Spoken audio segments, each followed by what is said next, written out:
of another underwhelming SmackDown. It's not a SmackDown that has been very well received at the moment on Cage Match. It's getting 1.1, something like that.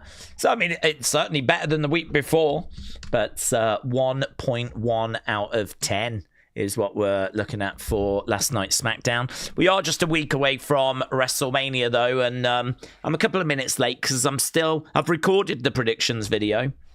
I was just in the process of editing it. So my plan is to do this stream, and then we will get the video up. And I don't know if it'll go up tonight or tomorrow, actually. But yeah, I'm in the process of working on that. That was my plan for today, and that's what I've been doing. Been working on that predictions video. Of course, we are back tomorrow as well. Not only are we doing AAA tonight, and it's an interesting AAA, by the way. Not only are we doing tonight, we're back tomorrow doing WrestleMania 8. So we're going to be around tomorrow as well. I can hear people going, but why is tonight interesting? Why? Why is tonight interesting? Well, tonight's interesting because we've got the Intercontinental Championship being defended. Penta is going to be defending that belt against Vikingo. That should be our thumbnail for this event. So Penta against Vikingo, Intercontinental Championship on the line, should be an absolute banger. Really looking forward to that. We've also got the original El Grande, so Chad, the Chad version.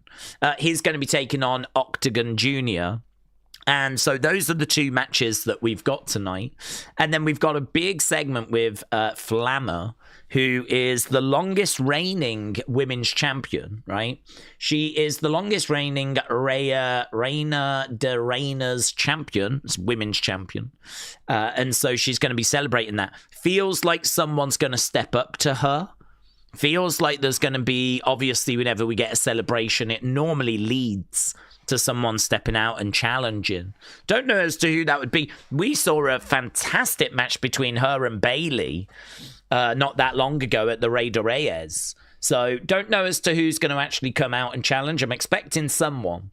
So that could be a very interesting segment. But really, it's all about that Intercontinental Championship title being defended on this show tonight. Doc Holiday, hello, buds. Hope you're doing well. Fluffy Damo says AAA is like the new SmackDown. Yes, we've got a bad taste, haven't we, from SmackDown? So we have got this instead to enjoy. So yes, very welcome. Very welcome. Doc Holiday says, I put the log in peanut butter. Thank you, my friends. Enjoy that. That is what Saturdays are for. AAA said Daze SmackDown got extreme heat this week, just like last week. What do we think Triple H is feeling after the reaction? What is he doing? He clearly didn't listen to anyone. I think Triple H is great, honestly. I think Triple H is loving life. If you want to know my absolute honest thoughts on the topic, then I genuinely think he is happy. And the reason why is because it's getting a lot of heat and it's generating a lot of noise. And I think if that was heat that they weren't looking for, if they believed it was the wrong heat, or if they thought the noise being generated was the wrong noise, then they would not have doubled down. And what you saw yesterday was a doubling down. This is them going full steam ahead with this story, going and taking it in the direction that they want it to go. No pivots. In fact, there was a pivot. They made it worse. Do you know that yesterday on SmackDown, the original plan was that Cody was going to say some words. He was going to do his promo. And they changed it so that Pat could actually have more words. It seems like they changed it so Pat would get a bigger part of the segment than what was originally planned. And so, obviously, we still heard from Cody. We still got Cody. But Cody came out in response to Pat. And my understanding is that was not the original plan. So, I would say that they saw the noise. They saw the backlash. They saw everything everyone had said. And they decided to double down and arguably make it even worse. And so there is absolutely no way, zero chance that Triple H did that knowing that people were going to start loving it, right? He knew it was going to generate more noise, more buzz, and so he's got to be absolutely loving it today. Absolutely loving it. And there is a couple of thoughts I've got further to that. That is that to generate this kind of heat and to upset people to this magnitude, it's got to mean that it is leading to something pretty tasty. The only thing that you have to decide as an individual is will that save it for you? I think for a lot of people it could. You know, if it leads to Stone Cold coming down and hitting stunners on Pat, and do you know what I mean? Like maybe night one ends with, you know, someone coming to Cody's aid.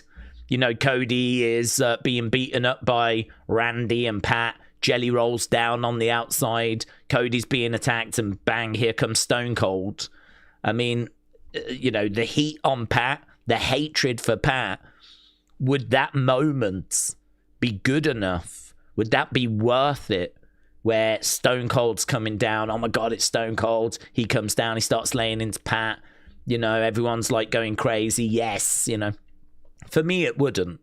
For me, it wouldn't, because I know that these are characters. You are making me sit through stuff that I am finding very challenging to actually sit through. And there are people that are actually, you know, not even tuning in. There's quite a few people online saying they didn't watch this week. It will be interesting to see if that shows in the rating. But you are actively pushing people away from your product.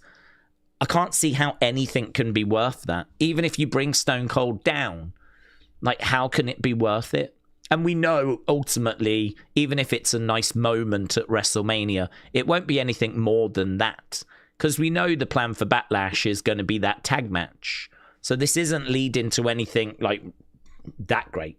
I mean, it could be leading to a moment. Absolutely. Kevin Owens could come down and start beating up. But there's no word that Kevin's going to be coming back to wrestling or that he's going to be competing at Backlash.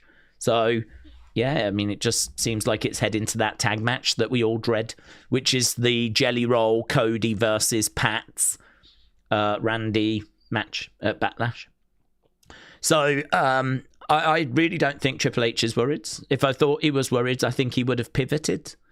I think the way, if you are really upset by it, right, 'cause obviously we'll move on to other topics, but if you are really upset by it, what I would say is it's coming down now to not watching, and it's coming down now to not buying tickets. Any noise that's generated, they see as a win. Any tickets that are sold, they see as a win. Any people tuning in, they see as a win. And these are the things they're looking for. So if you want to hurt them, if you want to tell them, I'm not happy, those are the areas that need targeting. That's what it comes down to. Complaining online has achieved nothing apart from a doubling down. Holiday said, my lady and I opened some Topps WWE 2026 cards. The notable pulls were Era's Bray Wyatt and an autographed Lexis King card. I'm happy to watch AAA. Penta is becoming a top 10 all-time favorite of mine. Oh, interesting. Well, congrats on picking up a couple of interesting cards there. I don't really know about the different kinds of cards. Like, I don't know what an Era's Bray Wyatt thing is, but I'm guessing it's like the equivalent of a shiny card back in the day, right? The autograph Lexis King, that's nice. So yeah, a couple of nice pulls there, so congrats. And yeah, I agree, I think Penta is very fun. I think I was a bit worried actually when Penta first came in, because I always found the Lucha Bros to be a little bit of a challenge to watch in AAA. Not afraid to admit that. I thought that it was like move. I didn't feel like there was much in the way of selling. I didn't feel a real connection to their matches. And I can't say that it was a team that I personally found myself enjoying. So when Penta was coming over, I was a bit worried. But that first match with Chad was so good that I was like, oh, hang on, what's this? This is not what I was expecting. That was a really satisfying match. And to be honest, I just don't think he's put a foot wrong. I mean, I can't really find a criticism. So, trust me, if there was something there that I felt was worthy of criticism, I would be more than happy to do that. But yeah, I don't know. I'm not sure as to what has happened there, as to why the Lucha Bros... Part of me wonders, is it the Lucha Bros, when they get together as a team, perhaps like it brings their worst out in both of them? I don't know, right? Perhaps then they kind of slip into a let's, blow everyone's mind and just work as quick as we can and show how amazing we are as a team. And perhaps it kind of brings out the worst. I know I might be in the minority there, by the way. I know there's lots of people that enjoyed the Lucha Bros work, and that's fine. I honestly, I don't care. There's so much stuff going on at the moment in wrestling that, people are upset about. That, I'd quite happily watch a Lucha Bros match in 2026 and give them a fresh look. I'm not worried about them having a match. In fact, there was one that was kind of teased, wasn't there? Part of me would like to see it, to see, like, where are we right now in 2026? What does a 2026 Lucha Bros match look like?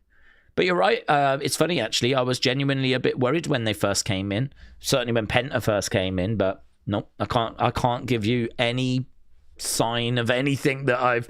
Other than creative, Other than the way that we've used him. Has been a little bit underwhelming. I don't think he's been presented as like the biggest of stars. But, they pulled the trigger on giving him the Intercontinental Championship. He's going to be in that ladder match, which I think is going to be a lot of fun. Really looking forward tonight to his match with Vikingo, which I think will be fantastic. It's all good, yeah. Thank God for AAA. It has been a real bright spot in the WWE portfolio. Doc said he's also got one of my favourite modern entrances. Yeah, you do hear that a lot, actually. A lot of people really loving the look, the entrances, the walk. Yeah. He's got like a mannerism, that walk. He's obviously got the zero miedo, which is obviously a chant that people enjoy as well, saying. So, I mean, he's got a lot going for him. He's got a good look. He's a good in-ring worker. He's got experience. I don't actually know his age. How old is he? He is 41, which is okay. I think you're fine till 45, 46. So, I mean, probably looking at a good 4 or 5 years left of, good Penta. Once you start getting to that mid-40s, that's where I start to worry about injuries catching up, and maybe injuries could start catching up now anyway, but yeah, it's not like we've only got a year or two left. Like, we've still got a considerable amount of time with Penta. So funny, actually, I just did the breakdown video, or the prediction video for WrestleMania, and I was really trying to figure out what we should do with that ladder match, because Javon is the person I think everyone's looking at, but I sort of feel like you're right, Penta. Keep going with this, Does it really make sense to just take the belt off him? But then I suppose if you do, it kind of opens up a door to maybe do a Lucha Bros thing. And I think people would be interested in that.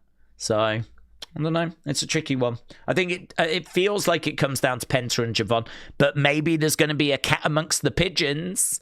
And maybe Vikingo wins the belt tonight. I'm not expecting that. It could happen, though. Could happen. AAA said, I don't get how Triple H is making ticket sales part of the story. Mania not selling out as a story and showing WWE not being successful to the world. Also making Pat say things on him. Yeah, I think it's about noise, but it's about noise. A lot of people, myself included, would agree that it does not make sense for Pat to be saying that night 2 of WrestleMania is ass. Having a go at CM Punk for apologize. I mean, if Pat is meant to represent TKO, right? And he's meant to represent, because obviously we know he's been put in there by Ari Emanuel, and that has been, Cody has even said that and hinted at that, about go back and call the person that put you here daddy, right? So we've even hinted at that on the show. So if we're meant to know that this is someone that is obviously heavily connected to TKO, then yes, of course, how does it make sense for him to come out, stick his finger up to the fans, go off about the IWC, but then he's the one that reduces the tickets by 25%. He's clearly the heel, and he's clearly acting like a heel. He's not coming out pandering to the fans. He's clearly a heel.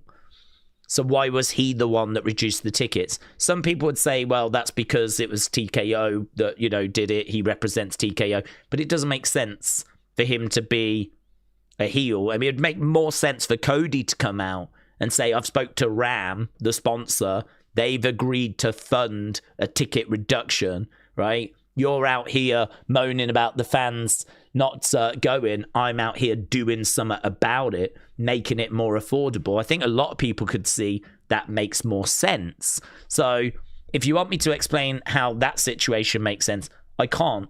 It doesn't. The other thing is, how does it make sense him having a go at CM Punk? Because CM Punk and Pat are not engaged in a match. CM Punk took some shots at Pat, and it seems like Pat wants to take some shots back. We're not heading to Pat versus CM Punk, right? That's not a match we're getting at WrestleMania. I mean, booking is very simple. You put a match in place, you build towards it.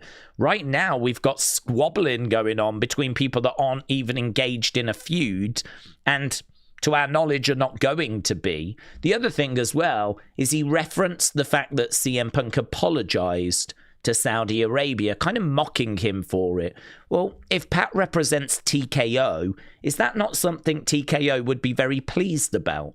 I think they would be happy that CM Punk apologized for the Saudi Arabian. It makes their relationship with Saudi a lot smoother, but yet Pat's out here kind of using it as a criticism, using it as a way to kind of belittle CM Punk, which doesn't make CM Punk look good, because I think we can all agree that's something about CM Punk we didn't like, him kind of sucking up to TKO. But the fact that Pat kind of used that as a bit of a put down, I thought was a bit crazy as well. So I can't really explain that either, because a lot of this just, it's not making sense. Why would Pat go out there and say, tickets are 25% off, but I don't recommend you go to the Sunday? That looks like ass. And the reason he said that is because of, his disdain for CM Punk at the moment, and him saying that it looks like ass. Again, people online going, this is one of the craziest ways I've ever seen anyone try to sell tickets to a show, by actively telling their fan base it looks like it's rubbish. Again, how do you defend that? How do you explain? You just can't. So there's a lot of stuff that's been said which is nonsensical, which can't really be explained, apart from one explanation. Apart from one thing that I can kind of come up with as an explanation: noise. It's noise. Has it caused people to react to it? Has it have people reacted going, what's this about? How does this make any sense? Is it getting people to talk rather than not talk? I mean, that's it. That's the only explanation I can give you. Is that they've just got Pat out there with a live microphone. He's just saying a lot of nonsense, and it's just creating a reaction. And they're hoping that that reaction and that noise is going to be so loud that people that maybe don't know WrestleMania is happening next weekend all of a sudden become aware, and all of a sudden know it's WrestleMania next weekend. And maybe they wouldn't have if it wasn't for the noise that was being generated. I mean, if you've got people going, this sucks, this is awful, I can't believe they're doing this, in a really weird way, that can also drive viewership, because people are like, is it really that bad? What are they doing? What is it? What's got people so upset? And so people will click on just to watch the car crash. The worst thing you can be is bland. That's the worst thing you can be. And I think we can agree that this is not bland. This is far from bland. It's getting a reaction. It might not be a positive reaction, but it is getting a reaction. So if you break it down individually and try to make sense of some of the things that are being said, no, it doesn't make sense. I can't explain it because it doesn't make sense. I can't explain why he would be the person to knock 25% off the tickets when it's not Cody doing it. I can't explain why he's having a go at Punk when they're not in a feud, right? I know Punk took shots at him, so he's taking shots back, but we're not even focused on, do you know what I mean, the story here and now. We're not, we're meant to be building to Randy saving the business. I don't even know how Randy saves the business. I mean, we're not even really digging into that. I mean, he was going off, wasn't he, about 5'5" guys wrestling. Why have I got to watch those?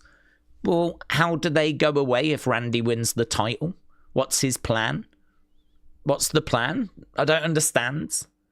But again, it doesn't really matter because it's noise they want. They want the anger. They want people confused. They want people talking about how this is rubbish and it's trashed and all this. And the truth is, as wrestling fans, we are amongst the most loyal fan base. I mean, you've got to work really hard to find a fan base as loyal as what we are. I've seen people online going, I can't believe it. I can't believe I still tuned into this show. It was so bad. I just wanted to see if it was going to get worse or what they were going to do. And it got worse. They managed to deliver a show that was arguably worse. And there's people like, I just don't know why I'm doing it to myself. But it's because that connection that we have with WWE, that bond, it matters. Like, it's been forged and built over a long period of time. That is not meaningless. There's people out there that don't get it. They're like, why don't you just stop watching? But I don't know, man. It's a bit like saying to some addict, why don't you just stop flipping smoking? I mean, I think there is like an addiction actual level there where it FOMO, fear of missing out. A lot of our lives and some of the best memories of our lives are maybe going to shows or going to PLEs or watching this with our parents or watching this with our grandparents or, kind of going late at night to pubs for watch-alongs or, some people met their partners through wrestling and going to events or maybe having conversations at work. I mean, there's like a billion different stories that people have about WWE and their connection to it when they first got into it and all this kind of stuff. Parties they might have had that were themed or Halloween costumes they wore as different wrestlers. I mean, every moment like that just strengthens your bond to WWE. All of a sudden they're doing a bad story that we hate and it's going in a direction we don't like. You can't just walk away. Like, there's a real connection, a real bond that's there that can't just be broken over one story. Like, yeah, we're suffering and we're hurting and we hate it and I don't know why they're causing us this pain. And I genuinely don't think anything's going to make up for this for me, for this story. I mean, you can bring Stone Cold out, you can bring Kevin Owens out, you can create a new faction. It's not worth it. It's not worth it. It's not going to fix it. That's not going to make it better for me at WrestleMania. This is go away heat. This is turn TV off heat. I feel it. I'm with you. I understand.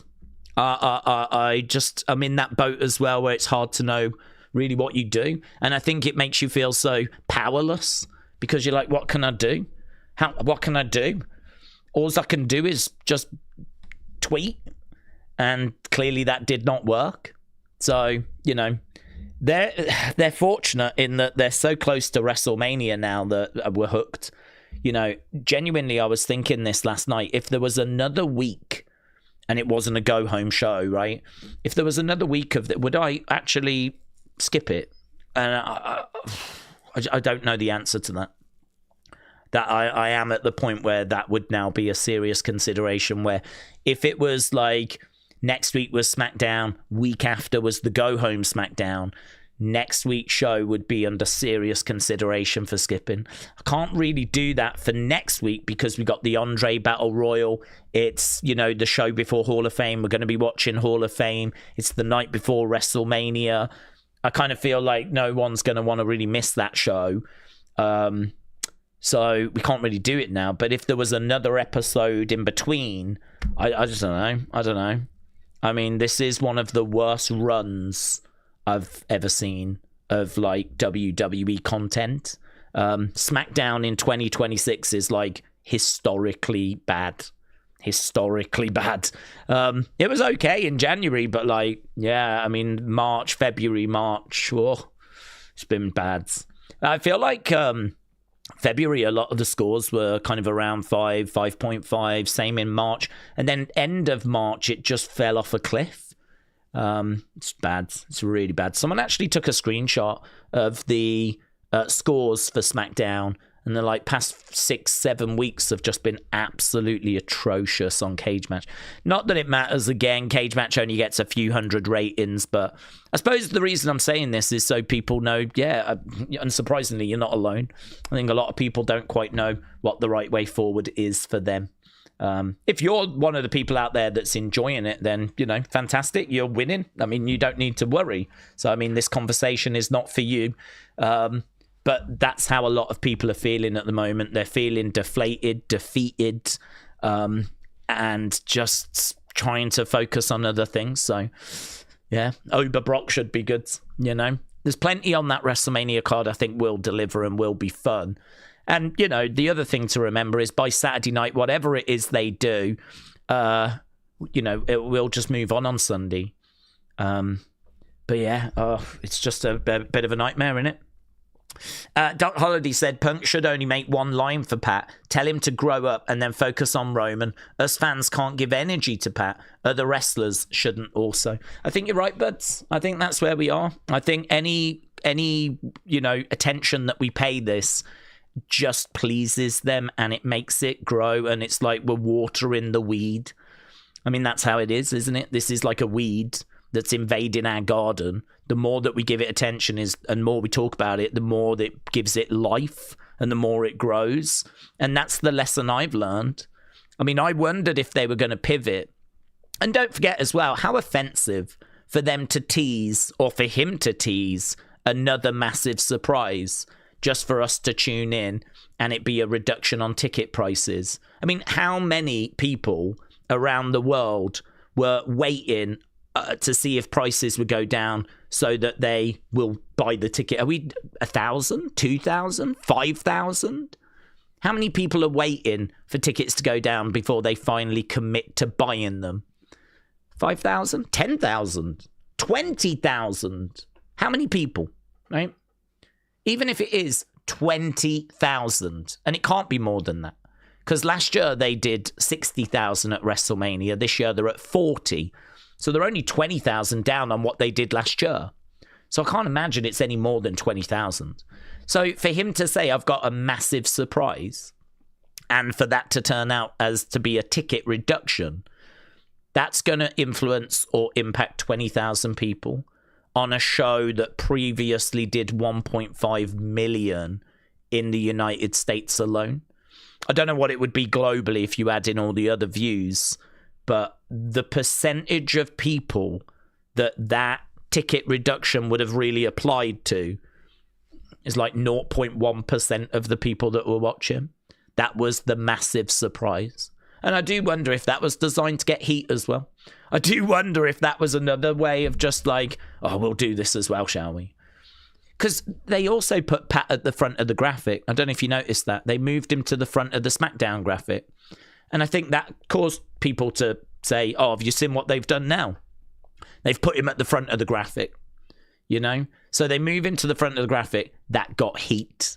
Then we found out that the segment had changed and now he was going to be talking again. That got heat. Then obviously he said what he said, a lot of nonsense. That got heat.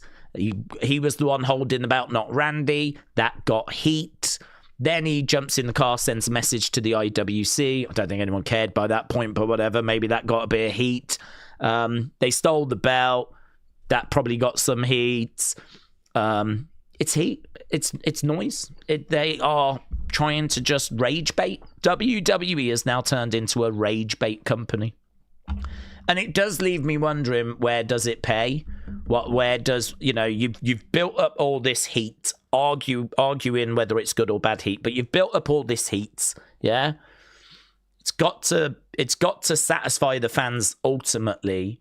So Pat's going to get beaten down by someone, right? But to me, it's irrelevant, because once this is done, I can see Pat in his podcast, once this story's over, being like, us saying stuff just to get people upset. We knew where the story was going. We just needed the fans to stick with it. We knew ultimately it would work for them in the end. I'm a fan of wrestling. I was just doing this to generate heat. But it doesn't change the fact that we have had to sit here and be upset and angry and annoyed at the fact that this story has been sabotaged by a celebrity that it's not benefiting us, it's benefiting him. And, I can't see a way out of this that's going to work for people, or certainly not going to work for me. Maybe there's a way out that will end up working for you. But, if you're feeling it, trust me, I'm feeling it more. The more people talk about this, the more they're feeding WWE. The irony, says Shining Wizards. That's the setup. Mad Jason said, when Little Yachty mentioned he's there every Monday and Friday, as you said in the video, most of us are, but a lot of us are not in the US, and we're also up till 4 a.m. He isn't, said Mad Jason. Yeah, do you know, I mean, you see it repeatedly, and it honestly is one of the things that annoys me the most, is the fact that because people are fans, it's like, I don't know, this golden ticket to allow them on TV. I really don't understand that. I don't understand that at all. Actually, I don't really care if someone's a fan or not. I'm really not bothered. I think when I grew up, you see, I was watching people that felt larger than life. I was watching people that felt like gods. I was watching like the Ultimate Warrior and Hulk Hogan and British Bulldog, and obviously they were on steroids, they were jacked, they were big, they felt like gods. Didn't really matter to me if they were fans of the product or not. Do you know what I mean? Like, they were superstars.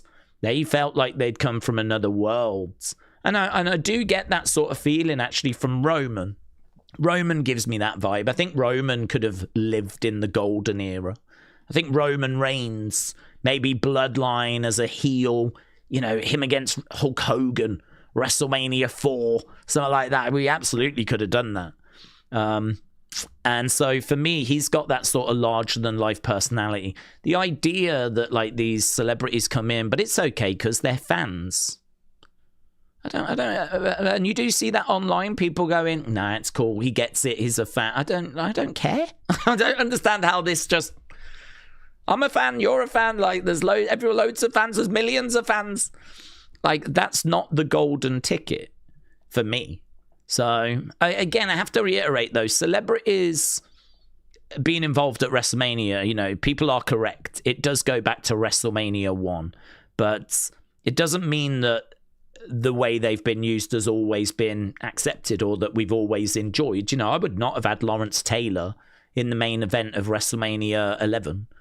I'm not sure I would have had Mr. T in the main event of WrestleMania 1, but there is a big difference. And that is that back in the 1980s, mid-1980s, there wasn't the internet. There wasn't the forums, and there wasn't social media. And, I mean, there wasn't even really the dirt sheets so much. We're talking 1985. I think that even predates The Observer, right? Which I think was, like, late 80s. So, I mean, that predates Meltzer and The Observer. It certainly predates Sean Ross Sapp, WrestleVotes, and all of them, right? And the truth is that people might have had their doubts about wrestling, but there was still that sort of uncertainty. There was still that kind of air of kayfabe being protected. And the truth is that people didn't quite know, right? You had Hogan teaming up with who at the time was the strongest guy on TV in Mr. T. Mr. T did bring a degree of believability for being a strong man, because that's the character he played on the A-Team. So even though, it's not something that I think I would particularly care for, having Mr. T in that main event of WrestleMania 1. I do think we are talking about a very different time in wrestling as well. These kind of conversations are obviously a lot deeper, and there's a lot more to them than you can actually really get into on X. So on X, people will be like, you do realize that celebrities have been involved since WrestleMania 1, and it's like, yeah, but it's a bit more complicated than that. And I think it's more complicated than that. But I get that X has got its character limits unless you're, paying them money. And as a result, you can't really get into the weeds with it, right?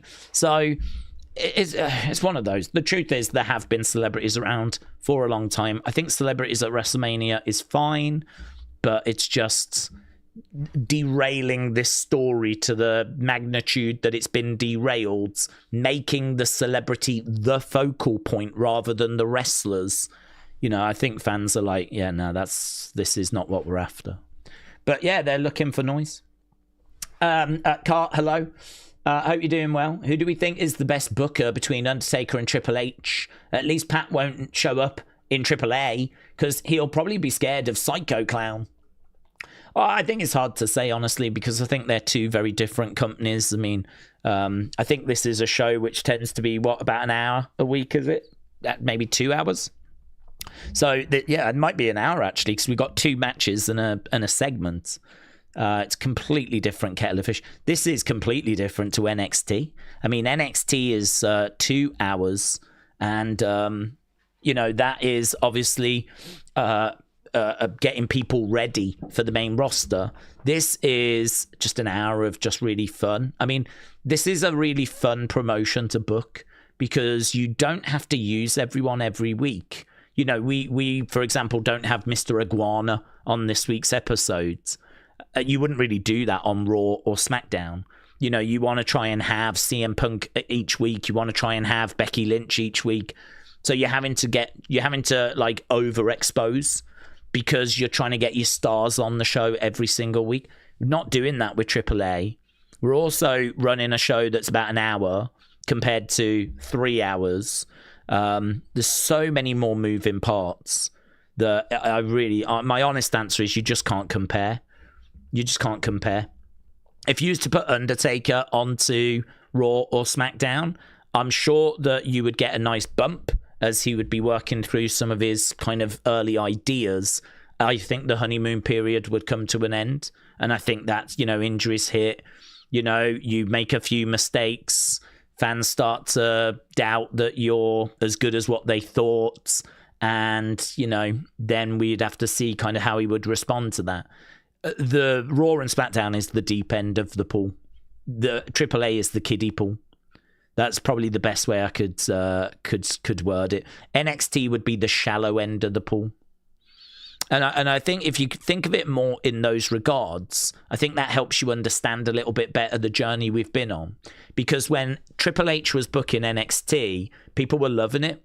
Black and Gold is one of the great kind of periods in any wrestling. I mean, if you go back to the kind of 2010s NXT that Triple H was putting out, it was fantastic. But he was only having to book an hour a week. And he had the likes of Kevin Owens, Finn Balor, Asuka, Bayley, Charlotte, had all of these names at his disposal. But he didn't have to use them all every week. And he didn't. He just put on, the best show like he could. Just like how Undertaker is doing now with AAA. That's what he was doing in NXT, Black and Gold. It was an hour long. And obviously the show expanded to 2 hours. We got to see more talent as a result. But it was very different to what the expectation is now. People were really high on Triple H as a booker, just as they are with Undertaker now. Triple H then goes to Raw and SmackDown. People are loving 2023, 2024, all goods. And then we hit 2025, honeymoon period is over, and now all of a sudden Triple H sucks as being a booker. And I think because we've watched that journey, I feel like I'm a bit further down the road than maybe some other fans that just think Triple H sucks, Shawn's so much better. Undertaker is so much better. It's like, hang on, we've seen this film before. We've been here before. I remember many a conversation where people were saying, I can't wait for Triple H to take over from Vince. And now here we are in a weird place where people are asking for Vince to return. It's very weird. But being on this journey, it's very strange. So, yeah, I think the best way I could explain it is Triple H is in the deep end with over 5 hours of programming a week and all those moving parts and all of those injuries and big writing teams, 2 separate brands, WrestleMania to build to, Royal Rumble to build to, SummerSlam to build to, blah, blah, blah. That's the deep end.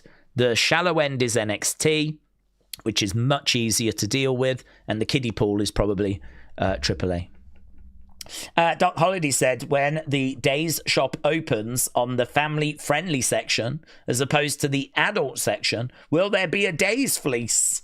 Well, there might be, and some knit beanie. Well, there might be, because I do like a nice fleece, actually. Yeah, I find myself wearing it maybe a bit more now out of habit than necessity. So, but I do like it. I just like how it feels as well. It just keeps me a bit warmer than I used to be. I suppose I didn't realize or didn't think about like that I was a bit cold all the time. But because I was talking, whatever, focused on, I didn't really focus on it. Now it's like, oh yeah, I can't find a way of taking it off now. Maybe a bit of a bad habit. Miss Dell Jr. said, Days, Conor McGregor has said he'll return to UFC. Says rumours are true, and the target date is UFC 329 at the International Fight Weekend. It will have been 5 years since his last fight. Well, I wouldn't be expecting much out of him, to be honest. As you said, 5 years in activity. It's going to be a bit of a showcase match. And to be honest, you know, I think those last fights were against Poirier. And, you know, he lost those fights.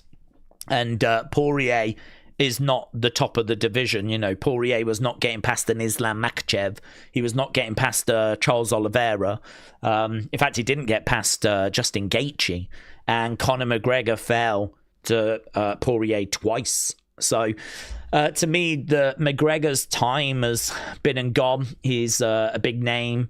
He'll still drive interest. Of course he will. Just how, you know, Mike Tyson drove interest in that fight against Jake Paul. 70-odd million tuning into Netflix or whatever. But, I don't know. I wouldn't be expecting a great deal out of him, to be honest. Hopefully just like a fun retirement match, I think would be the kind of thing I'd be looking for there. So, but yeah, him like coming back, going after the belt, I think those days are done. Edward, hello. Did you watch the boxing? What did we think? Fury AJ? I think AJ was right in what he said. He's the landlords. Fury is the boss. Yeah, I did have it on in the background. Only the later rounds, to be honest, because my focus was on getting WrestleMania predictions video done. It's a tricky video to record because you need all the graphics for the matches, and you need to think about, right, where could the swerves be here? What surprises could we get? What are the talking points that we need to touch on? It's annoying, actually, because I spoke about Jade against Rhea, and I sort of forgot to mention Bianca. So I've had to, in the edit, kind of put a little picture of Bianca and say, you know, could she cost Jade? ? So even with that level of prep, you still go, God damn it, forgot to mention that. But, you know, I can fix it in editing or whatever. So, yeah, it's my focus was on that. And I knew that I had this stream obviously coming up. So in regards to the boxing, I thought it was okay. I thought Fury looked pretty comfortable in those later rounds. Bit of ring rust early. I thought him calling out Joshua, I was amazed, actually. I think for me, the talking point was the Saudi guy, right? I forget his name right now. But that Saudi guy, Prince, whatever, he called Eddie Hearn into the ring. Eddie Hearn did not come to the ring. It's not long ago, you know, that he would have done that and Eddie would have run into the ring. But because I think Zuffa boxing has really caused drama within, you know, that kind of world, I think there is like a real issue that's kind of there now between Eddie and that Saudi prince. And like, he was like, Eddie, come in the ring. And Eddie just sort of stared at him. and stayed on the outsides. And then you had Tyson kind of going, are you ready for the fight, Anthony Joshua? Are you ready to finally step in? And Joshua just sort of like leaned there. And it was weird, is my honest answer. Because it kind of feels like if you are building to Fury against Joshua, you would have got them all sat down before the fight. And you would have said, right, this is a big announcement. If we're doing the fight, let's go. You know, let's do it this way. You come in the ring after. We'll do the face-to-face and all this. Kind of felt like that didn't happen. And it felt like they were trying to make the fight after the Fury fight. Like it hadn't actually been agreed. I think even Joshua said that after. We haven't signed any papers. So it was just awkward. It came across as awkward. It's like they were trying to do this. It's like they were trying to put him on the spot and him go, yeah, let's go. And he was not going to give them that moment. And Eddie Hearn was not giving them that moment. And it came across as awkward. Like, they really wanted them to just go, yeah, let's do it. Big announcement. Instead, they were like, nah. And Joshua's like, you can't tell me what to do. And it's like, oh, well, this isn't what people want. People want the big, yeah, let's go. Let's, Joshua Fury. That's the fight people have waited years for. Maybe not our American friends, but over here in the UK, they have. So, yes, it's one of those that I thought was a bit strange, but, something to watch, wasn't it? Big Time said, Daze, early numbers for SmackDown are showing the show did 1.7. It could get adjusted, but this would be up from the 1.5. Is the Pat angle generating intrigue? You'd have to say yes, and I think if it does come out as 1.7, that is going to be a massive pat on the back for everyone at WWE. Yeah. Definitely. There's no other way of saying it. Is that, I mean, they have got a lot of us hooked on wrestling. So they know there's a lot of hardcore fans that can't give it up. That is sadly, obviously, not a reflection of the enjoyment of the product. But when you tease, say, a Royce Keys debut, which I don't think would have moved the dial much, but you're not really worrying about the casual fans. Because the casual fans, if there's a lot of noise, they might jump in, yeah? It's the hardcore fans that are the ones that are saying, I'm done, I'm not watching. It's the hardcore fans that are saying that. It's not. I'm not hearing really casual fans saying it. It's hardcore fans. So the Royce Keys thing might have been for the hardcore fans. And the massive surprise is always going to work with wrestling fans, isn't it? Plus, also, it was such a disaster that I do think there was a lot of people that will have tuned in to have seen how it was going to get followed up. Are they going to pivot? Are they going to correct? Are they going to double down? Where does this go? It was so noisy and it was such a car crash. How do they respond? And so, yeah, I could see the number coming out good. I do not, whatever happens with this number, I do not expect it to crash. I don't expect it to go from 1.5 to 1.2 or something like this. I don't expect that. I don't actually know what my expectation is. If it does turn out to be, 1.72, I think that's a massive win for them. That's nearly $250,000 increase. That's a massive, massive win for them. And you could make the argument that it's justification for them doing what they're doing. Because that's all they care about, isn't it? Views. It's not about it's not about pleasing the fan base, because they know the hardcore fans aren't going to stop watching. They know the hardcore fans are going to keep tuning in. So you've got them already. They might moan and complain. They always do. What can I get some of those other fans that might see the noise that's being generated and go, what's that over there? So I genuinely don't know what my thoughts for this week's show were. I think if I was a betting man, I would have said 1.42, something like that. I think I was expecting a slight decrease because I think the who's on the phone was a big mystery. And I think the disappointment of that seemed to result in some people going, I ain't watching this anymore. And with just another week to go, I don't know. It's so hard to kind of map out, isn't it? When people say I'm not watching, are they being honest? It's really, really difficult to kind of map it out. Really difficult to know how it was going to shake, but I think I was probably expecting a number that was a slight decrease, but probably hold. If it turns out to be 250 odd thousand increase, yeah, it's just a massive win. AAA said the heat that Pat is getting is extremely hard for someone to take. In general, how do we think Pat is feeling and talking to Triple H? How can they just do what they want? I think Pat's feeling great. I think Triple H is feeling great. And I know that people won't want to hear that, but I think it's the truth. I think Pat is feeling great. I think Triple H is feeling great. And I think the reason why they're feeling great is for the reasons that we keep saying. I think they know hardcore fans are not going to turn their back on WWE. They might be upset, they might moan, they might complain, but they will tune in. And for the small percentage of people that go, no, I'm out, they are obviously hoping they can attract casuals from that noise to replace them. So there's so much noise. Oh my God, have you seen this? How bad it is. And then, of course, you know, the massive surprise that was being teased by Pat, Royce Keys making his debut, blah, blah, blah, blah, blah. You know, they're kind of thinking, okay, we might lose a couple, but we can hopefully attract more. If there was any sense of panic, they would not have doubled down. They believe in the story that they are currently telling. That says to me that they know where they want this to go. They're happy with where it's going. They're happy with what's coming down the road. They're happy with the heat that's being generated.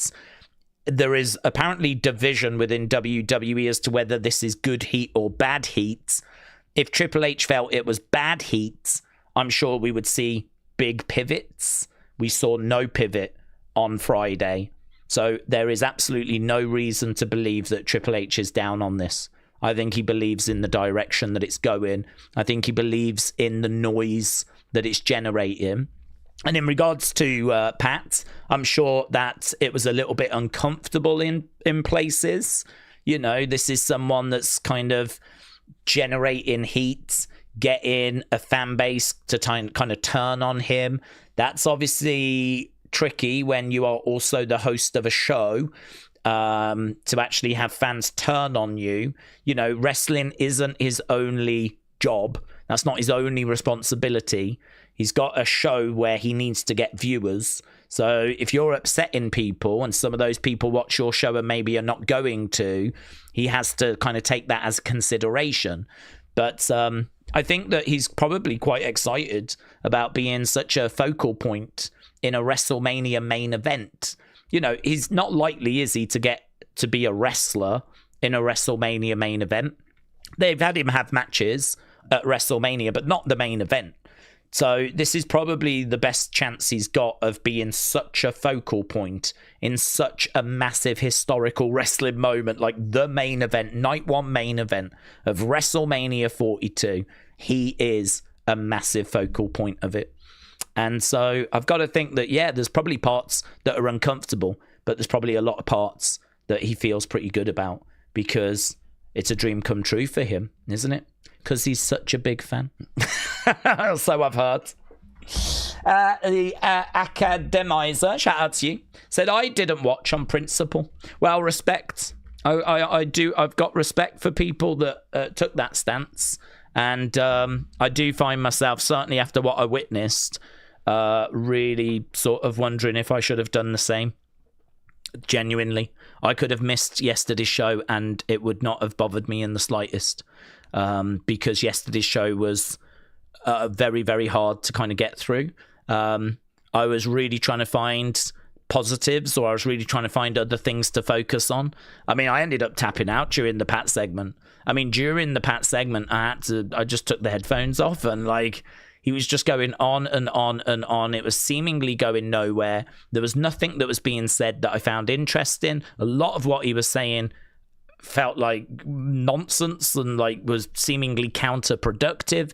It gets to a point where you're just like, I know what they're doing and I don't want to watch it. I know they're rage baiting. I know they're trying to upset me. I know they're trying to upset you. I know they want reaction. And they're going to get it.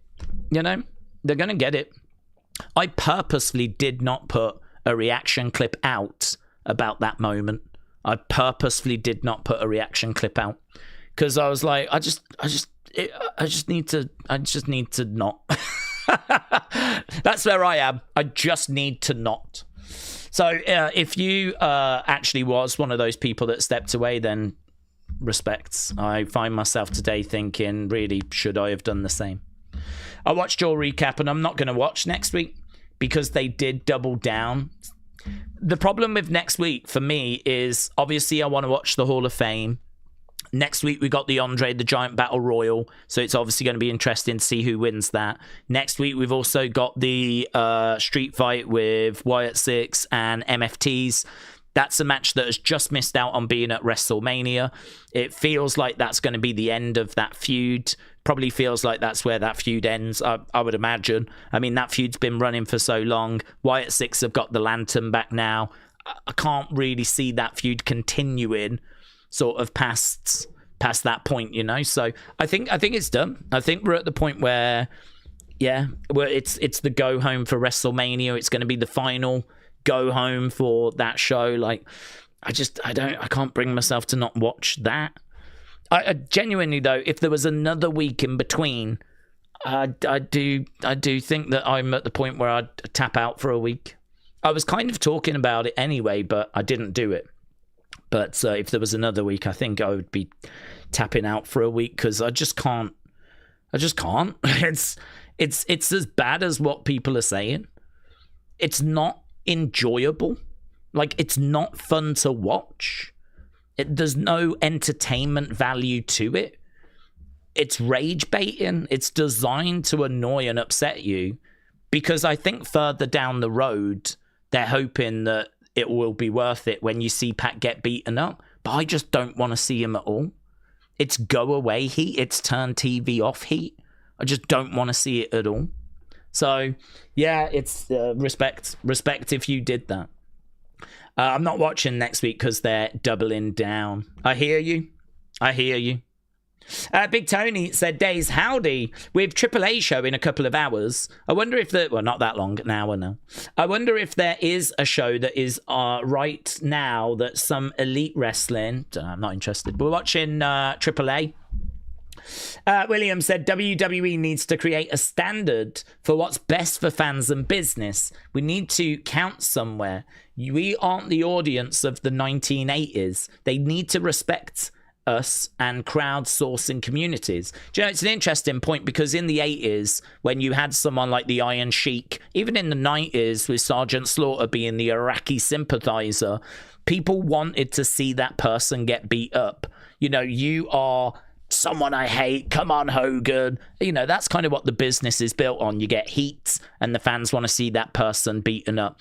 We live in a world now where we know a lot more about the business, and we know that Pat is playing a character. We know that he's getting heat and yeah, he's going to get beaten up, right? But at the end of the day, he still is derailing this story, taking it in a direction we don't want it to go. He's still going to feature heavily at WrestleMania when that's not what we wanted. We don't know that we're going to get Cody Randy at WrestleMania again. This might be our one and only time, and it's going to feature Pat prominently. We know that at Backlash, they're building towards that tag match. Not a match that I'm seeing anyone clamoring for, right? I mean, he can get beaten up at WrestleMania, and the person beating him up can be Stone Cold Steve Austin. It does not fix these problems. In the 1980s, maybe. In the 1980s, the hated heel is being attacked and beaten up. Yay. That's not where we are now.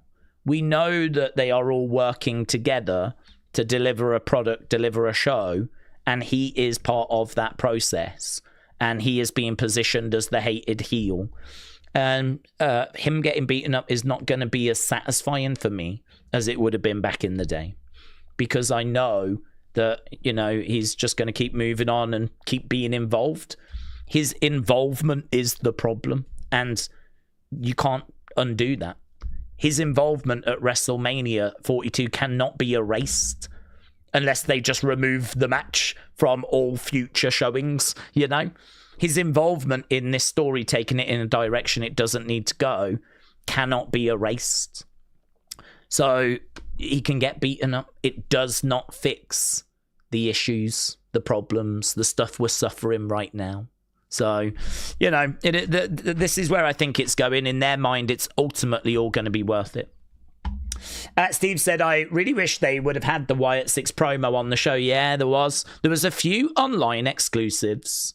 They had like a Candice and Johnny segment. They had a Wyatt 6 segment. I think there was another one as well that didn't make it to air, and it was on social media instead. I wish they'd had that on the show last night. That's what gets me upset.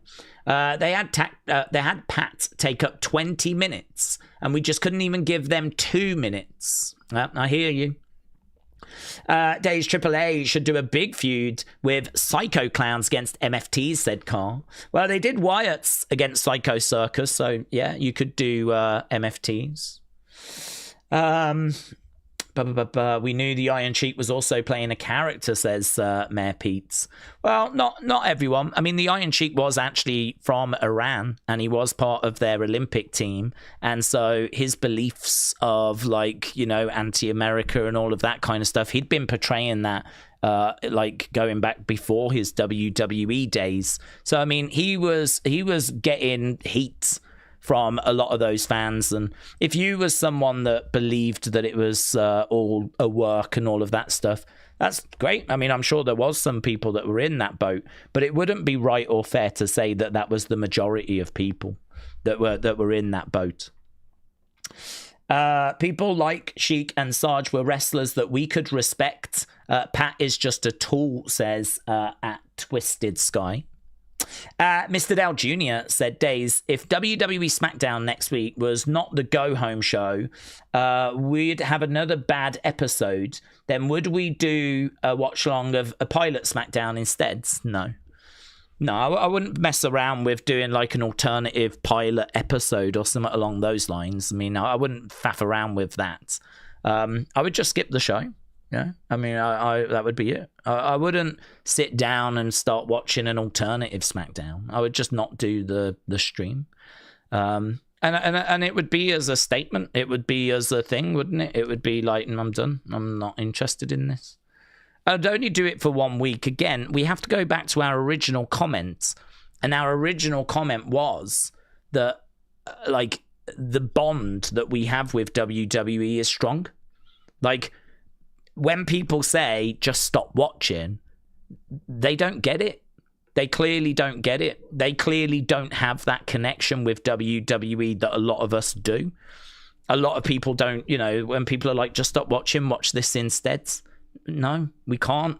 Like, I've been watching this since the early 90s. Like, this is the company I watch. I'm not going to stop watching it. Like, I've got all the figures. I've got all the stuff, you know, all the bits and bobs you've seen on the channel, all the toy hunts. I mean, blooming out, think of all the WWE content I've made over 10 years. Like, this one bad story is not going to just derail my relationship with WWE, right? Could I get to the point where, you know, if everyone was going to boycott an episode, would I join in? Yeah, of course. I said this before. If there was a movement that was doing the rounds where people are like, we're not standing for this, right? This is not acceptable. Like, you are, like, you've took this too far, right? We are upset to the point where we don't feel like we're being heard. We feel like we're being disrespected. You know, you are actually turning on your core fan base, which is a very dangerous thing to do, to turn on your core fan base, because casuals will come and go, but the fans that are there all year round are the exact fans that you are slapping in the face right now. And that's a dangerous game. Ultimately, clearly, they think it's going to be worth it. Otherwise, they would not do it. But it's a dangerous game to play. And if there was to be a bit of a message of, we ain't watching this, yeah, we're not being treated this way, I would have joined it. The problem is, though, our community is obviously not the largest community, right? There are wrestling channels bigger than ours. And, you know, we would just be a drop in the ocean. I respect the whole people that did it yesterday on principle. I really do. I really do respect that. But this could not be driven by us alone. This would have to be like a big movement, a big effort by a lot of people. And there was just no sign of it. There was no sign of it. There was no serious movement that was brewing. So for me, it was like, we're just that pathetic that we can just get slapped around the face and we just keep coming back for more. I mean, and they know it. They know it. And I think that it feels like that has been took advantage of over these past couple of weeks. The relief is that next week we've got an episode that's a go-home episode. It's got Andre Battle Royal. It's got, Wyatt 6 MFTs. It's the go-home. It's the day before WrestleMania. We're done. We're finally there next weekend. So, the problem is then, of course, after WrestleMania, this thing looks like it's going to continue because obviously we know about the Backlash match, don't we? So, it's not like when Vince told us what he wanted. The only way to create a dynamic content is to crowdsource your ideas, give everyone something, nobody everything, says William. Let's go down. Days, I went to a circus filmed with clowns. I want to see the owner to thank him. He introduced himself. His name was Tony Khan. I'm kidding, but are you serious about taking a break from SmackDown? No. Again, maybe lost in translation. But I said I would skip a week if there was a movement of people that were going to do that to send a message. But no, I'm not looking to step away from WWE. There's also a lot of good stuff going on in WWE. Obviously, we spent a long time focused on that one frustration. Understandable, because, again, it's the big talking point. But, Oba against Brock is going to be fantastic. Really looking forward to that. I'm really hyped for Liv Stephanie. I think the kind of knockdown, head collision, the big bump on Liv, that's added some, little spice to that now, which I'm really into. I think Gunther against Seth could be an absolute banger. I think the ladder match should be a lot of fun. So really looking forward to that as well. There's a lot, honestly, on that WrestleMania cards. I mean, granted, there's a few things on there. Like, I'm not really too fussed about the women's tag match. Can't say I'm bothered by that. Can't say I'm bothered by Speed and Vision. I can't say that's a match that I really care for. So there's definitely some matches there that's like, whatever, not too fussed. But you've got to expect that when you've got, is it a 14 match cards? I think it's 13 at the moment. 7 on the one day, 6 on the other. You probably got to expect a couple that you aren't that fussed by. But obviously we're so heavily focused on the Cody Randy stuff because that's all anyone wants to talk about, because it is just so mind-blowing what's happened.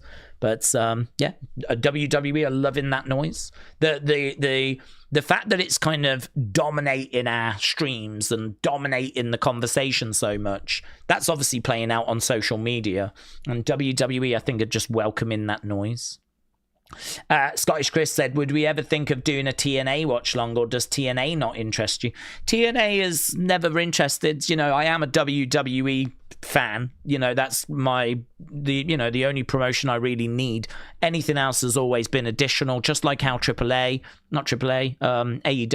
was additional. AAA is additional, to be honest. I mean, we don't watch this every week either, even though it's in the WWE umbrella. We don't watch this every week. But TNA has never really been on my agenda. In fact, it's funny because the hatred and the tribalism that we've seen between AEW and WWE, that used to exist between WWE and TNA. And actually, there's loads of accounts that used to post some of the cringe moments from TNA and used to, the kind of stuff that you see WWE fans going off on AEW about. That used to happen with TNA. I remember lots of stuff in the 2010s in particular, where there'd be a lot of kind of back and forth between those fan bases. And obviously, TNA has kind of found its viewership kind of decline. It's at the point now where, it's lower than NXT by a distance in ratings, And I think the big change is AEW came along. All of a sudden, WWE have got a real rival again. And that has actually forced WWE to have a look at the landscape and go, don't want number 2 working with number 3. So we'll work with number 3. Yeah, we'll work with the 3rd biggest promotion. So WWE has got in bed with TNA. And now, of course, we've got this partnership. And I must say, it was weird. I mean, I think it was weird for everyone when we were seeing TNA talent coming out at the Rumble. And it was like, what the hell's this? I mean, now you wouldn't even think about it. I mean, you know, it might still be a little talking point, but it wouldn't be strange because of the partnership. But, you know, when Jordynne Grace came out and she was the Knockouts champion, or when Mickie James came out and she was the Knockouts champion and she had the belts, like, this was like truly mind-blowing. Like, what is this? I remember an episode of Edge and Christian. They had a show on the network and they had this segment where they would, I don't know if they pressed a button or whatever, they were in front of a TV and this thing would go round on the TV and it would stop on a word. And the segment was called Will They Talk About It? So loads of words would be on the screen and then it would stop on the words. And I remember like TNA coming up. And the whole segment was, would Edge and Christian on the WWE network be brave enough to talk about TNA, right? Or be brave enough to talk about, I don't know, Vince McMahon or whatever was controversial at the time. And, you know, now, of course, if they did it, it would be like AEW, of course, right? Or MJF or something like that, right? Jericho. These would be the words. And it was a good segment, actually. But it's just crazy to think that, 10 years ago, one of the will they talk about it words was TNA. And now look at where we are now. So, yeah, I've never had an appetite to watch it. It's never been something I felt like I needed to watch. I've always just been very satisfied with WWE. We've obviously jumped into the odd show where there's been like major NXT involvements. That relationship seems to have just settled a little bit now. Not seeing as much back and forth. We had Mike Santana come over for the show at MSG. Obviously, their champion is Ariana Grace. So, you know, there is still a kind of interaction, but feels like, you know, we were getting a lot more back in 2025. So, yeah, I don't know. I know they've got a show on tonight. I don't even know the card, honestly. I couldn't even tell you the actual card that's on. And I think as well, because I was not a regular viewer, I don't have any nostalgia for it. You know, I can't sit here and tell you all the great TNA moments because I was never watching. So I don't have that nostalgia. This was a conversation I had about AEW where, you know, the point was, oh, you stopped watching AEW and that got bad, but you didn't stop watching WWE. And it's like, two different things, aren't they? I mean, the one I've been watching since 92, 93, the other one started in 2019, you know? And the one I was watching in 2019, I thought was so bad, I stopped in 2023. At the end of 2023, I just stopped watching it and haven't been back since. I mean, to compare that to WWE, my relationship with WWE is just completely different. So, no, I can't say I've got any plans or appetite to kind of bring that in. I just think that we will jump into it every once in a while, but it'll depend more on the scale of the WWE involvement. Bishop said, let's be honest, how many people are buying WrestleMania tickets this close to Mania? I think the people who are going would have already got their tickets. Well, do you know, I would have agreed with you until I saw a graph which actually showed last year quite a sharp increase in that week before. There is a graph that's done the rounds that shows how many tickets they had sold at various points last year. And believe it or not, this was a surprise to me. There was an increase, quite a sharp increase in that final week. I can only imagine that it was maybe walk-ups or it was people that had been and ahhing and they were just like, should we do it? Should we go? And they decided to do it. Or it was people already in Vegas that were like, should we go to WrestleMania? We're here. Should we go? I can't really explain that because I agree with you. for me, WrestleMania is so expensive that you have to budget it, yeah? You have to, but then you think there's rich people in the world that are like, you know, getting paid very well, not just sports stars, but, you know, sports stars, but also, you know, CEOs and people in directors and people on boards and all this kind of stuff that are getting paid hundreds of thousands of dollars, that for them, going to Vegas, buying a WrestleMania ticket is, yeah, should we do that this weekend? So I am in agreement with you that I was also under that impression, but when I saw that graph, I was quite surprised, like the amount of tickets that they had sold in that final week. I do wonder how many of those might have been reduced pricing, had played a part, comps maybe, tickets given out. Don't know. Didn't go into that level of detail, but I think that they're obviously desperate. They're about 20% down on where they were last year. And, you know, there's no signs of that, you know, just shooting up. So, you know, I think they're just trying to do what they can, really. Having it as a massive surprise on the show, though, was another slap in the face. Because as we said earlier, how many people would that have affected? 20,000 at most? On a show that's getting 1.5, rumors are 1.7 that a million. That's your big surprise that you said to the world. Like, great. Who Joe Dissine said ticket sales for night one are great. 2,000 tickets from last night's SmackDown. Pat is saving the business if you like it or not. The story is sizzling, says Hugo Dissine. So, I mean, like, certainly if those numbers come through of 1.7, I mean, look, if it is going to shift a lot of tickets, I mean, they have just reduced it by 25%, by the way. But if they have shifted a lot of tickets, and if the viewerships are coming in, then as much as the hardcore fan base hates it, yes, it would have to be seen as being successful. And boy, aren't we going to hear about it. Millennial said, it's not true. They always move 5,000 to 6,000 in the last week for stadium shows. It happens because they do big discounts, said Millennial. Daze, what's your favourite AAA moment or match since it was brought last year? Genuinely, it might be that women's match, Flammer versus Bayley.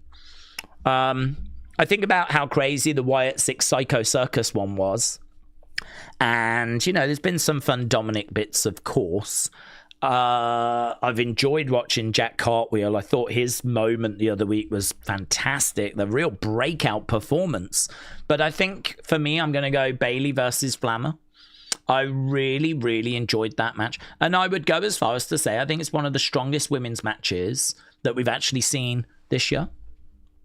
Word Live Cena fan said, Daze, do we think Roxy or Raquel could both turn on Liv? We really need a shocking moment. I do think there's a chance one will turn. I don't know about both. I've actually just said in my predictions video that I don't think we need 3 women in Judgment Day. I really don't. I feel like Roxanne got added because Liv was out. And so I think that, we don't need to move forward with 3 women. So we could definitely have one term. Doesn't have to be at Mania, though. You know, Liv could win the belt. We could have a summer with Liv as champion. We could start teasing a bit of dissension. Bang, turn at SummerSlam, right? So we could absolutely do that. So it's hard to say if it's going to go down at WrestleMania or not. But yeah, that I think is definitely a potential. There's definitely a chance that could happen. Damien said, tonight would have been night 1 if Mania had been in New Orleans. Yeah, that's true. Yeah, if it had stayed in New Orleans, we would have had WrestleMania this weekend. Michael said, in my opinion, WWE buying AAA isn't as big deal as it was last year. WWE hasn't done anything to promote the product, except Mr. Iguana. Thoughts? I think WWE, it depends how you look at it. So they've not made it like this massive brand that everyone's tuning into, but I think what they wanted is probably what they're using it for, which is they wanted NXT Mexico.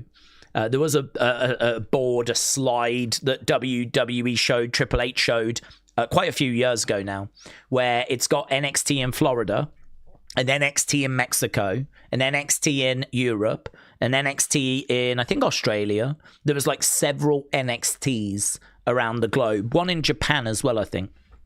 And the plan was that you was going to get an NXT in these places. Obviously, any local talent goes to that place. They then appear on those shows, and the top talent, the cream, gets moved to NXT in Florida, and obviously they're on a path towards going to Raw and SmackDown, and that would be the pathway. So I don't know that you should necessarily look at AAA as being an equal to Raw and SmackDown. I think what it is a different flavor. I think it's a Mexican flavor. I think that it is a place for talent to develop. It's not like NXT, though, in the sense of that's the only purpose. This is its own brand as well in its own right. Like, this is a standalone Mexican brand that can just live on its own, right? It's not like we've got people going out there that don't know how to do promos, don't know how to wrestle. Like, it's a brand that can stand on its own 2 feet. It's got a very proud history. And we're giving it main roster support with Penta, Chelsea Green, Rey Fenix, Dragon Lee, Rey Mysterio, Dominic Mysterio. Obviously, it's a great place for all those luchas to go, luchadors to work, right? And so we're in a situation where, you know, but you've also got your Jack Cartwheels that's popping over there, or you've got your Lola Vices that are over there. And I think they are trying to look in that local area, bring in some of that exciting emerging Mexican talent. Obviously, they want that coming to AAA rather than CMLL. So, you know, that's part of the process as well. So I think it's serving purposes. Let's put it that way. I think it's got a few purposes.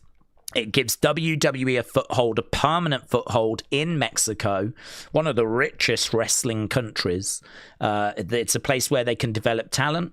It's a place where they can get some of that great emerging Mexican talent. It offers the WWE fans a different flavor. It's a good connection, a good bond between the Mexican fans and the main roster. Because if you watch AAA and you see Penta and Rey and Dominic, well, guess what? A lot of those are going to feature at WrestleMania. You're just strengthening that bond. So, do you know what I mean? Like, there's a lot of ups, a lot of benefits, a lot of reasons as to why it made sense for them to come in and get that controlling stake. I think that is maybe a template as to, you know, what do we do in Europe? What do we do in Japan? What do we do in Australia? And you replicate that and, you know, have that talent then feed into NXT and, you know, strengthen your foothold in those markets. And yeah, I mean, I think there's a template there. I think it's, I think it was a good sign-in. I think it's still a good sign-in. I think it's just understanding maybe how it works in the, you know, in the bigger picture. I think the new signing from CMLL, La Catalina, could be the next challenger for Flammer. Yeah, good shout. I don't know this girl. If she comes walking out, yes. I can't say it'll be a massive pop from me because I don't know her. But yes, that would be great. Someone's going to step up, and I think you could be right. She could make a lot of sense. Matt Pete said AAA got a huge TV deal. They have had multiple cross WWE AAA shows. They've had a huge cross promotional talent swap that's been huge. David said, didn't Liv have a problem with Roxanne hanging around Judgment Day before her injury, but now she acts like she always liked Roxanne? Yeah, I think they did tease tension. And actually, it was Finn that brought Roxanne in. And Liv did say, like, she was saying to Roxanne just before they had their heads collided, she was saying, we need to talk about the elephant in the room. And Roxanne was like, Finn, you know, don't worry about it, kind of a thing. And it looked like they were going to be on the same page. And then, of course, Stephanie jumped in and they collided heads. So it could be that Roxanne is the one that turns on Liv, that sets up a summer program between them. I think there's definitely potential for that. I I think it was something Liv was aware of, concerned by. Roxanne was kind of making out like it's not an issue. It could be an issue. I don't mind it as a little, a little swerve, a little kind of talking point as we go into that match. Truth is, nothing could happen. We could get into that match of Liv Stephanie, and it could just be, Roxanne comes down, tries to help type stuff, and there is no turn. Because just like with the whole Finn thing, I do think that obviously people are going to leave that group. This is not going to be the group forever. Judgment Day has changed many times. Rhea been and gone, Damian been and gone, Edge obviously been and gone, Finn now been and gone, Carlito been and gone, R-Truth been and gone. So we know that people come and go. So obviously they're going to leave at some point. But it's like, will it be at Mania? And if so, who? Is it Raquel? Is it Roxanne? And maybe it's both that attack Liv. Maybe we just keep going for a little while. So, yeah, I don't mind it as a little kind of interesting. Or where's this going, I don't mind it. I just don't know that anything's necessarily going to be going down at Mania, but something to keep an eye on. Shining Wizard said the AAA WWE, can they coexist? Is this what they wanted to get with the collab with TNA, but better? Well, I think this is better. I think the problem you've got with your partnership with TNA is, you can work with them really close, but once that agreement comes to an end, they can go. And I think WWE is aware of, if we want to work with them and we want to, cross-promote, but we can't go too far, because at the end of the day, we could be building up TNA, driving people to that product, and then they could just leave and, I don't know, go back to AEW. And, we've kind of shot ourselves in the foot. I think it is a little bit of a tightrope where you kind of want to do good by them so that they're happy with the partnership, and you want to get some out of it, of course, yourself. So, we've got talent kind of going back and forth, and I think most people would say it's been good for both at this point. But I think most people would also say, could we have gone further than what we have? And I think most people would say, yes, we could have done a lot more. I mean, the fact AJ Styles didn't have a final match in TNA, I think was very disappointing. I'm sure he would have wanted to. So the fact that we didn't do that, I think is very disappointing.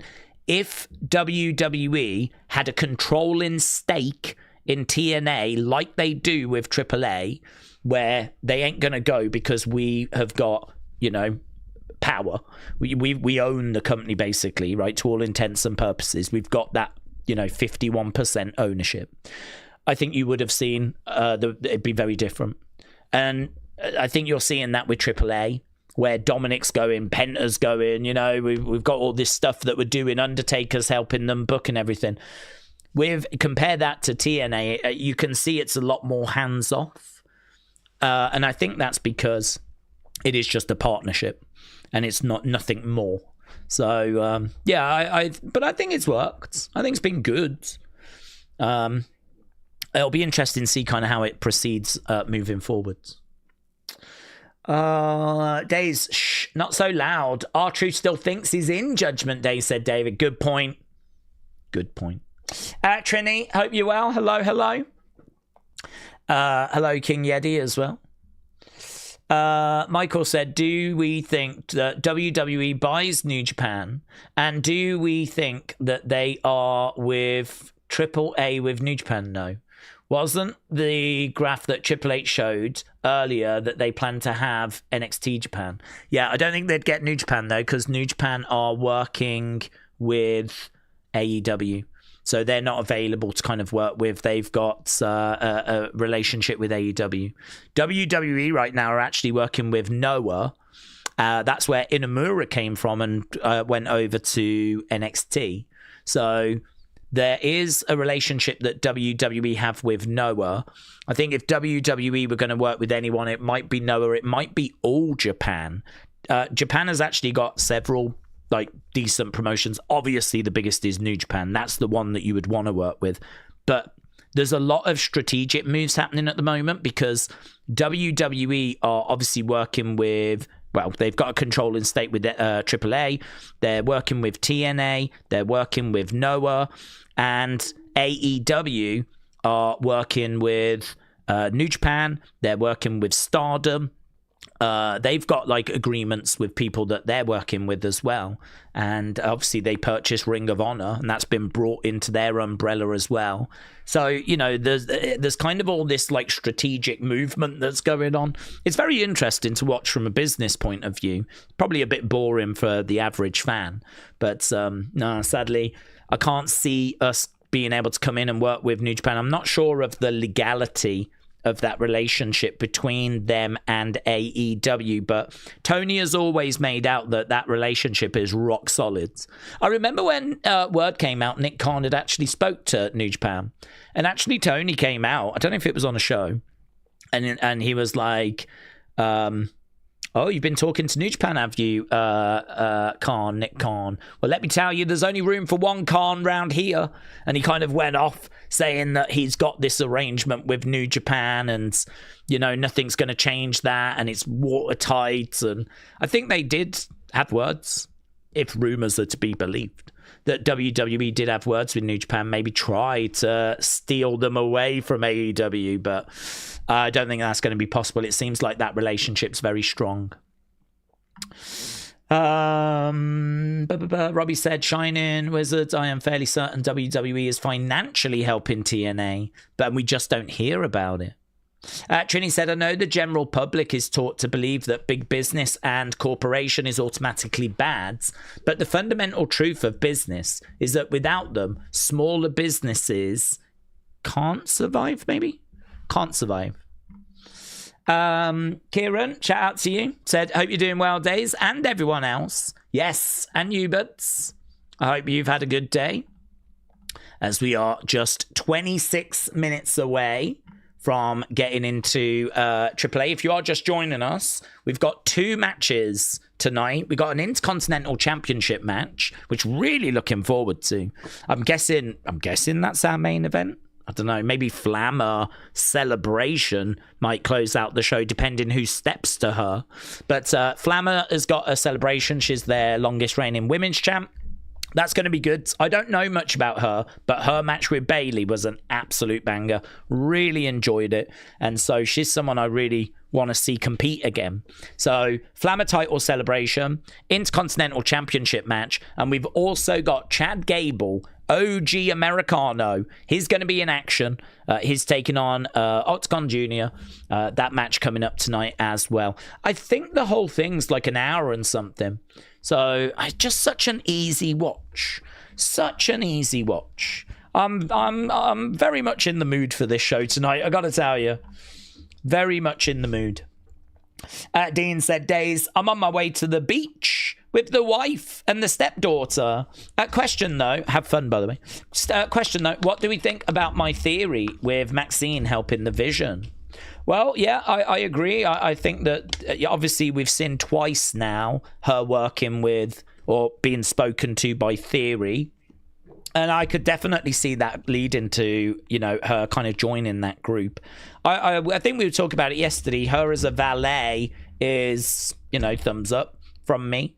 I think that's like a good use of her. I think her trying to be this babyface wrestler is proving to be a very hard sell. And so her being a valet, being, maybe even a love interest of Theory, I think is something very interesting. And is probably one of the better ways of using Maxine. So could she get involved at WrestleMania and help secure them the win? Maybe. Are they going to continue to just sort of have these interactions and maybe kick that can down the road? Maybe. Yeah, I think there's something there. We've seen it twice. And maybe it'll be a third time on Raw. So yeah, good shout. Robbie said, from what I've heard, Tony is not really a fan of Evil or Takahashi, which is why he didn't immediately sign them. I know for sure that he doesn't like Evil. That's publicly known, says Robbie. The Academizer said, the thing I hate about AAA women's matches is I get distracted by cake. I try not to, but it's hard to focus. Well, cake is very tasty. I'm a big fan myself.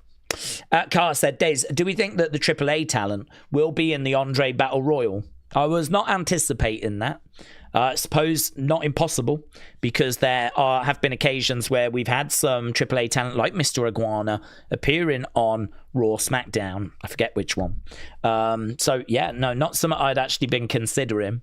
I wouldn't expect any of that AAA talent to win. I feel like a Royce Keys is not a bad shout. I feel like... like a bit of a powerhouse like him, someone that we want to make some, forward movement with. I think Royce Keys stands a chance being in it, and he'd be someone I'd be looking at as, doing well. I don't know about an Aleister Black as well. I mean, Aleister Black's just not really doing anything right now. He kind of had a few interactions with Randy. Do you remember? Before Randy turned, when Randy was still a bit of a face? Aleister had a few interactions. Now he's popping up in the background. We saw that several times throughout SmackDown. Don't know what's happening there. I don't know what that's leading to, but that feels like it's leading to something. So he was pretty big at the start of the year when he was in that feud with Damian. We had that ambulance match. And now he can't even get anywhere remotely close to the WrestleMania card. So I don't know if they'd look to maybe give him a bit of a win to try and, get him some momentum.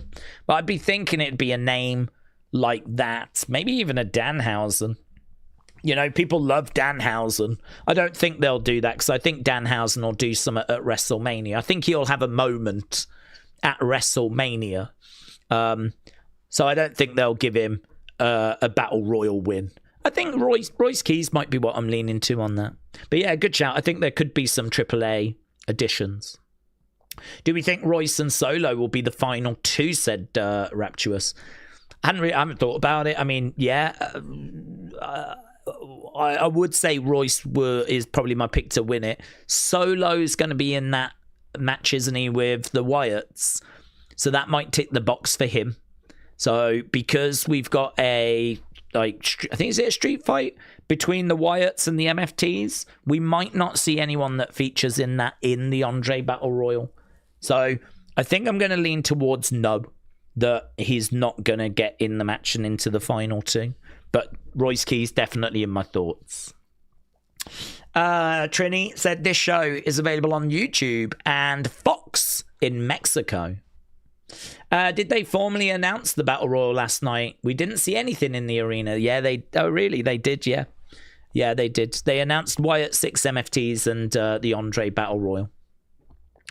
Do we think the reason why Triple H has failed in the WWE Universe fans' eyes is because of having TKO and the board members interjecting and calling shots? He did better in NXT with no board interference.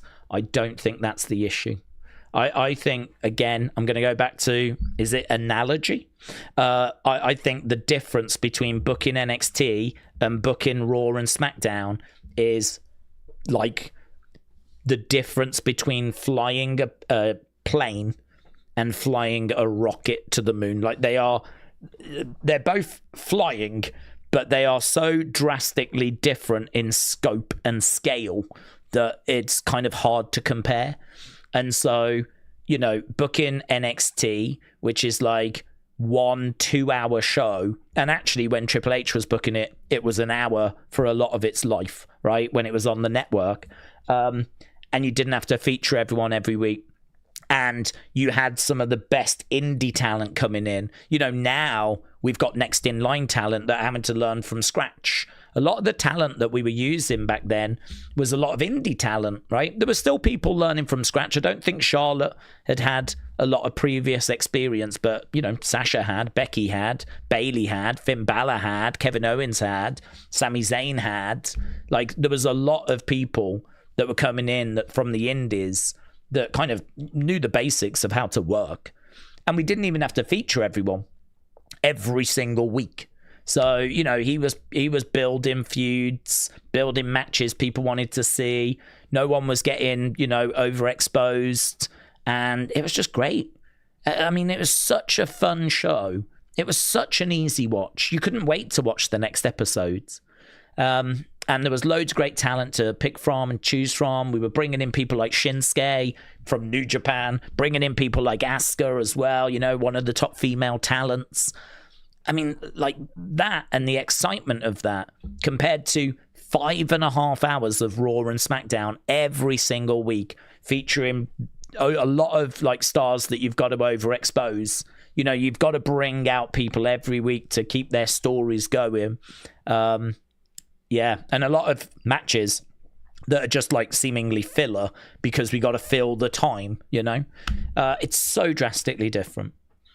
I don't think it's got anything to do with TKO involvement. The only thing I would say is if the rumors are to be believed, the Pat stuff is because of Ari, and that's because of TKO getting involved. But I think the bulk of like 2025 was just, it's just hard. I think the truth is it's hard. And you might have some really good ideas that you're like, yeah, oh my God, this is going to be so good. No one wants to book a show that's going to be bad, right? No one's going to want, I mean, like your company will die if you do that. They're going through a story at the moment where obviously they know they're upsetting fans and they're okay with it because they think the payoff is going to be worth it. But yeah, you know, you don't want to have like 2025 where it just felt like a lot of mid shows one after the other. And the reason why you get to that is maybe injuries. The reason why you get to that is because you try some stories like the Vision that doesn't kind of hit the ground running.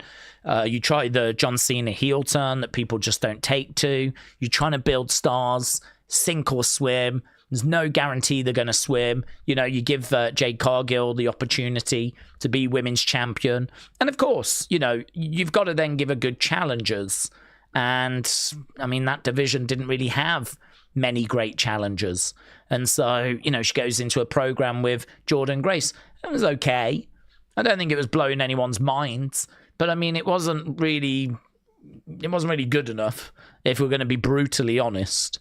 And of course, you know, the Cody runs were underwhelming, were quite flat, and the fans were starting to turn on that. It was just this plethora of problems. I mean, I'd imagine he got to the point where he just didn't know where to turn. And it's just like you find yourself in a situation where it feels like a lot of stuff's on fire, and you're like, how do I get out of this? Like, how do I get out of this?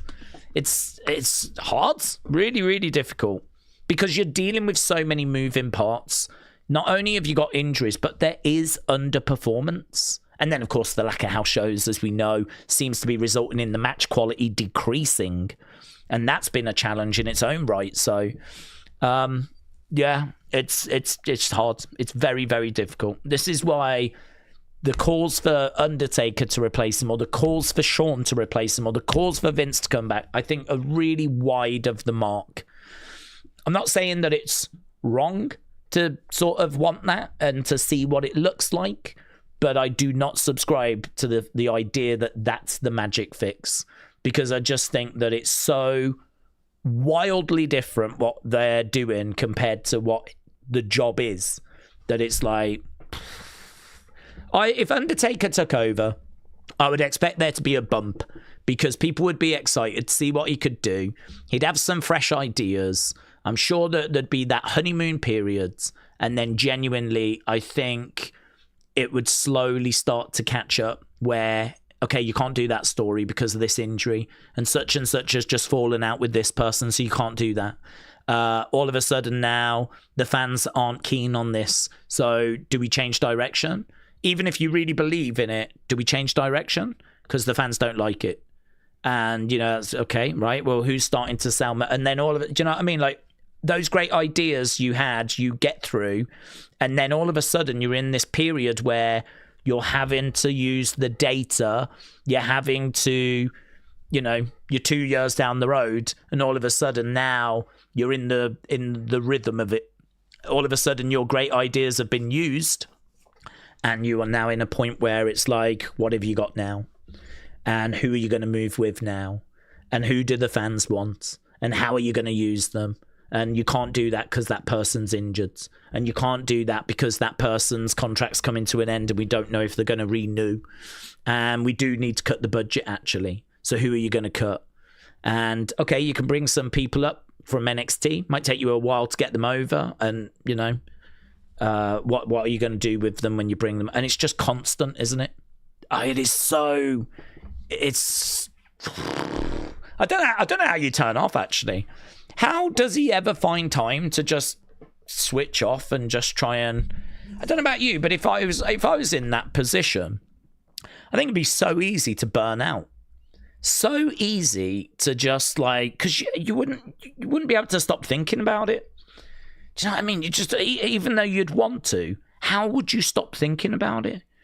Because you'd be at work and you'd be doing all that stuff. You'd be having the conversations, and there'd be obviously lots of problems. Like, what are we going to do with this person? When are they going to debut? What are we doing here? What are we doing there?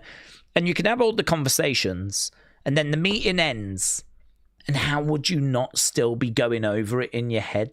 How would you not be on the way back home still thinking about it, or on holiday still? How do you switch off? I don't know. I don't know how you manage to do that. I think you've got to have such a passion for it. You've got to know there's going to be bad times. You've got to know it's going to be hard. You've got to know that not everyone's going to agree with your decisions. You've got to really be firm in your beliefs. You've got to really believe in your abilities, and you've got to really obviously give it the time it needs. And I think it's very difficult. I do kind of feel a bit sorry for him. I'm not going to excuse how bad the product has been, but I do feel a bit for him, to be honest. I mean, there is quite a backlash that he's facing right now. But yeah, the Pat stuff, I mean, I don't think that's his fault. Days, other wrestling YouTubers thrive off negativity because it boosts engagement. If everything's hunky-dory, then people aren't interested, said Big Time. I don't know. I can't comment. I don't watch other wrestling YouTubers. So I don't know. Well, what I do know is, yes, noise is noise, and it's worth it. So we're so close to WrestleMania. I think genuinely they just want noise. They just want people to know that WWE is doing stuff, and this is the reaction to it. You know, what do you think about it? Why don't you check out the show and give your thoughts? Or, hey, did you know WrestleMania's coming up? Well, I didn't know that. Doesn't seem like people are excited for it, but WrestleMania's coming up. And maybe you could get those people to tune in. It's just noise, isn't it? We live in a world where you've just got to shout and make noise to just be heard above all the other options in the world. So, you know, there probably is some truth to that, to be honest. And certainly if that rating's going to come out as 1.7, I think I'd have to give a lot of the credit to that. Just noise. Because we know that people have not walked away from those shows flipping loving it. I mean, everywhere you're looking online, people have not been loving it. If you look at, I mean, obviously we can't speak for the casuals. I mean, maybe there are Pat fans that are loving it. Perhaps there are people, like, you know, sending in messages, calling into his show saying, oh my God, I really enjoyed your appearance on the show. Perhaps that's where we need to get out of our own bubble, you know, where we're just so firm in the belief this is a disaster because Cage Match tells us it is, and social media tells us it is. Perhaps the numbers WWE are seeing said to them, this was worth doubling down on, you know? That's hard for people, some people to hear. It's hard to say. But, you know, they're doing it for a reason. Clearly doing it for a reason. They're doing it because they believe it's the right thing to do, to double down.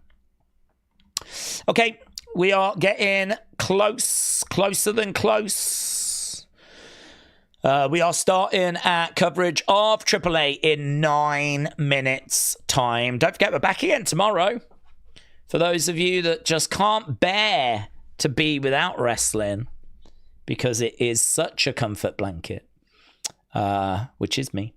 We are back again tomorrow. The Vault is showing WrestleMania 8, which was all right. I didn't mind WrestleMania 8. I thought the main event was, you know, not really bothered by, but we got a great match between Ric Flair and Macho Man. That was great.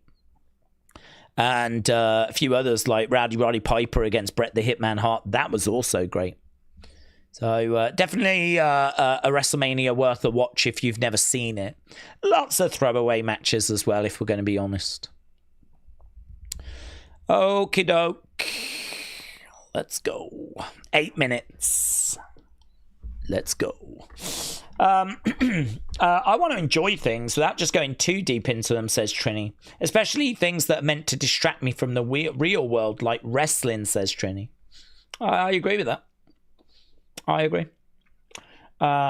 Big Time said, Tony as a booker struggles. I watched Dynamite Collision. It's a lot of random exhibition matches. No substance. This is why the IWC mainly talks about WWE's stories. AAA said, Daze, even if they think it's the right thing, if attendance is low for Mania, what will they do? The viewership can be high and rating low, but now everyone knows Mania's not selling. Yeah, but the problem is that Mania is on course to break its record for the most money made.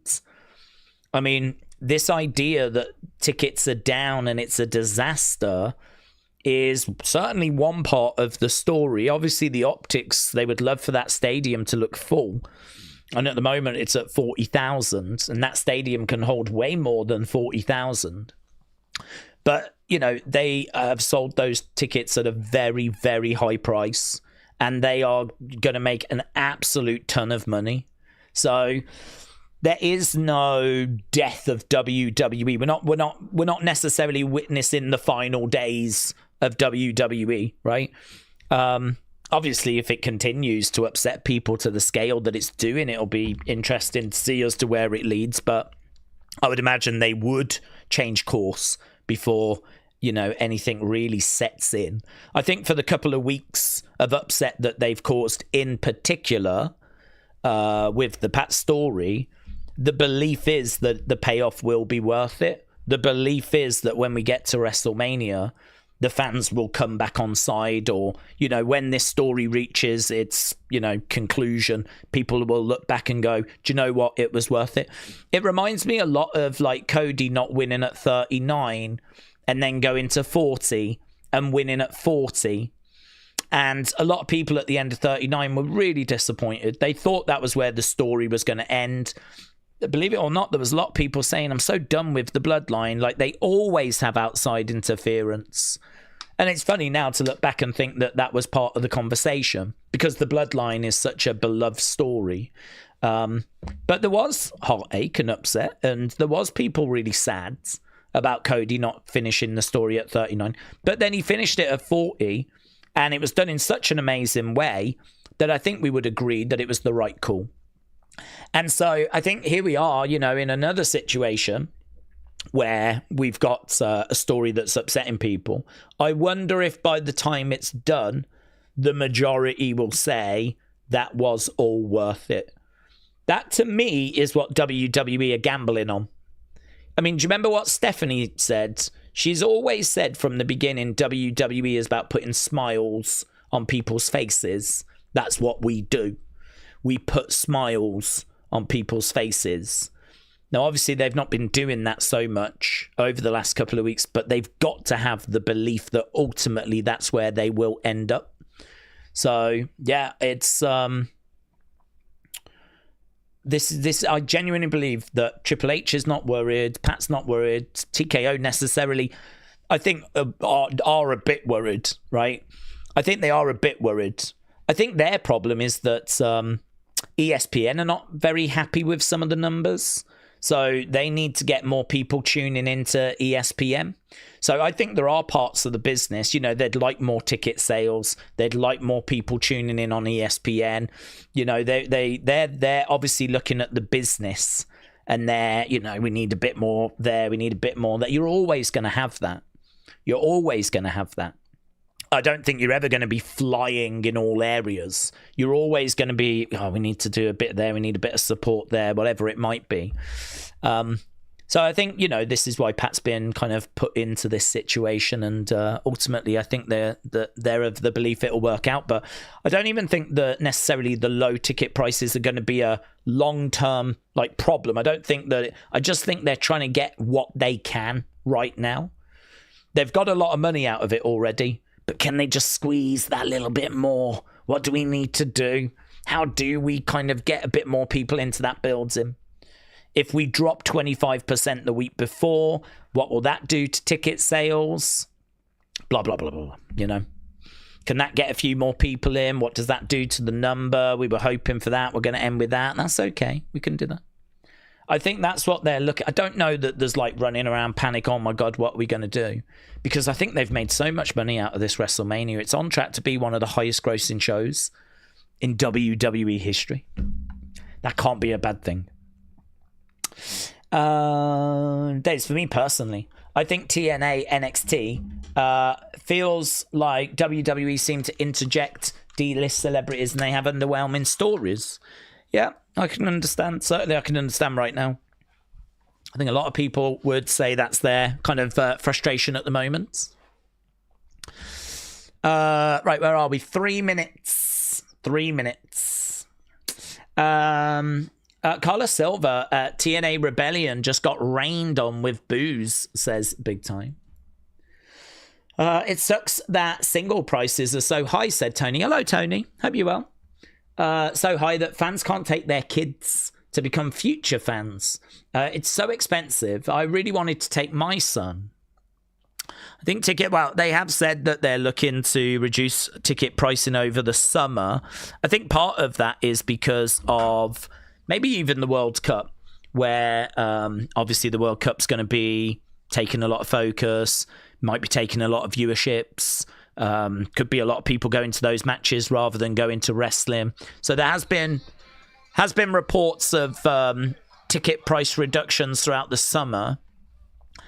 I think it's a balance, isn't it? They're looking at like what's the most we can charge that's going to get us a good amount of people going, and you know they're trying to do that. So sadly, I don't think that's largely going to change, but I think it was Mayor Pete that sent me a screenshot of like some cheaper tickets quite close to like a SmackDown that was, it might have been this week's SmackDown. So I think like there is a bit of a belief that if you leave it late, that's when the unsold tickets tend to go kind of down a bit in price. So keep an eye on them is what I would say. Because if you have a look in certain places, they're going to be expensive, certainly at first. As you get closer to the event, you might actually see those prices coming down as those tickets just did not sell. So you might still be able to take the kids, but you've just got to be a bit savvy about it. But yeah, it's one thing you hear, isn't it, a lot about ticket prices. That's obviously been a big conversation and a big frustration. To disaster, it's a disaster.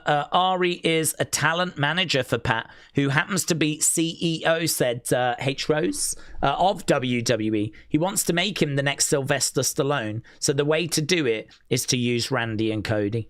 You could be correct that a lot of this is not about WWE and not about the benefit of WWE. It's about them trying to make Pat this next big star, global star, and this could be a vehicle for that. I mean, heartbreaking if that's what WWE is being used as, a way of, you know, kind of making Pat a bigger global star. Yep, there's not really much positive that you can kind of find if that's, you know, what we're doing. And there are obviously big rumors that is what Ari wants to do, make him the next Sylvester Stallone is the name that was mentioned. So yeah, I've seen those reports also. Okay, let's go to Mexico.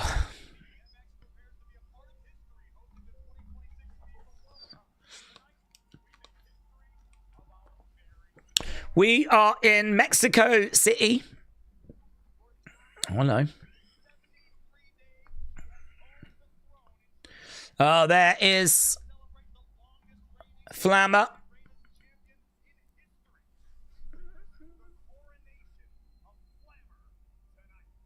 The coronation of Flammer as the longest reigning women's champ. Loud boos, actually, for the original El Grande. Loud boos.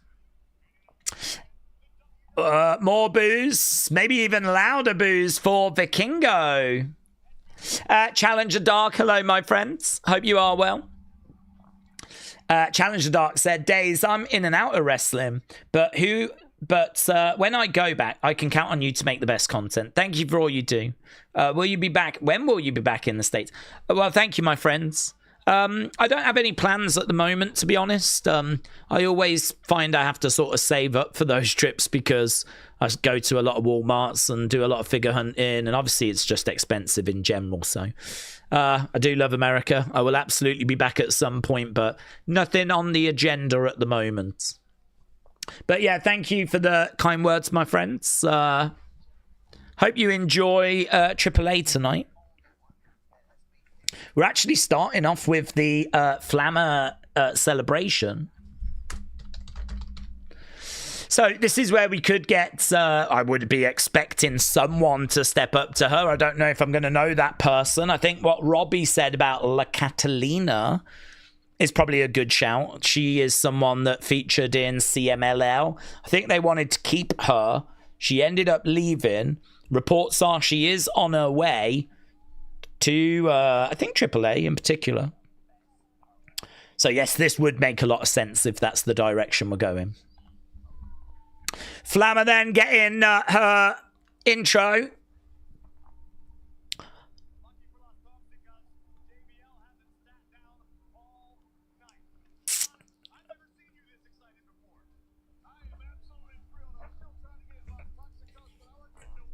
Okay, we've got JBL on commentary along. I like JBL on commentary, you know.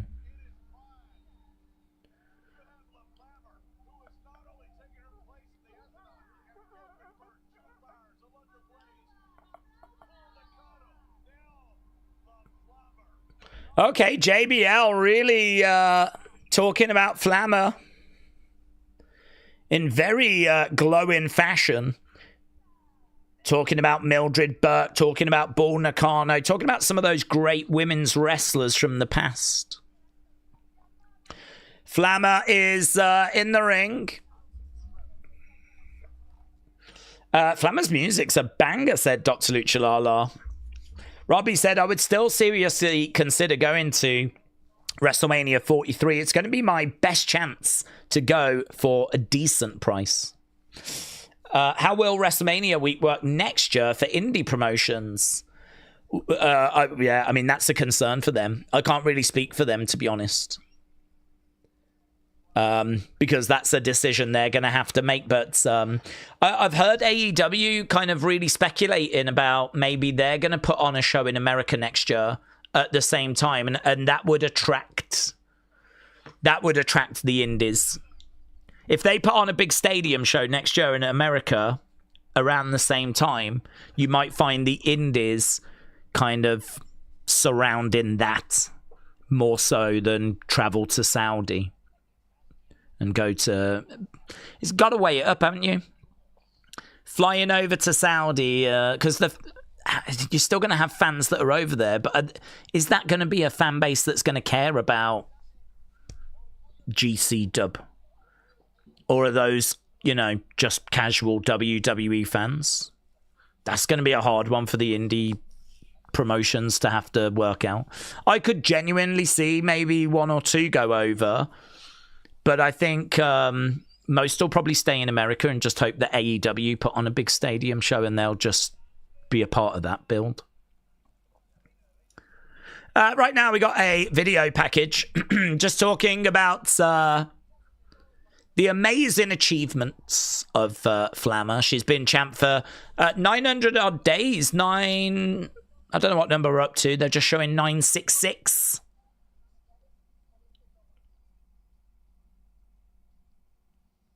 We are at 974. That's where we are. 974. Okay, so she's in the ring. We got her cake. We've got her belts.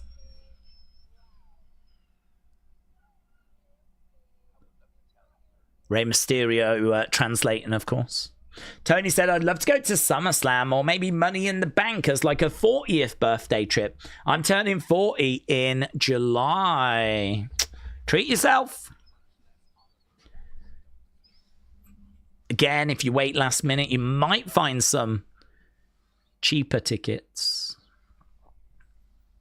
You guys don't deserve me, says Flammer.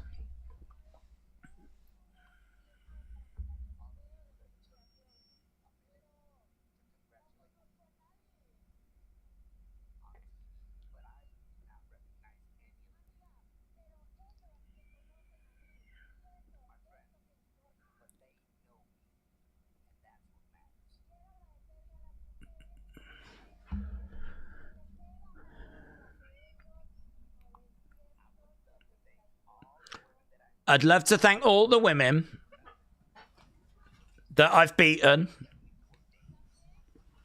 I'm going to take this off. Feels like La Catalina would debut on this show, said Real John. I don't know. I mean, if she comes out, I'm not going to know her. Well, I will when the graphic comes up.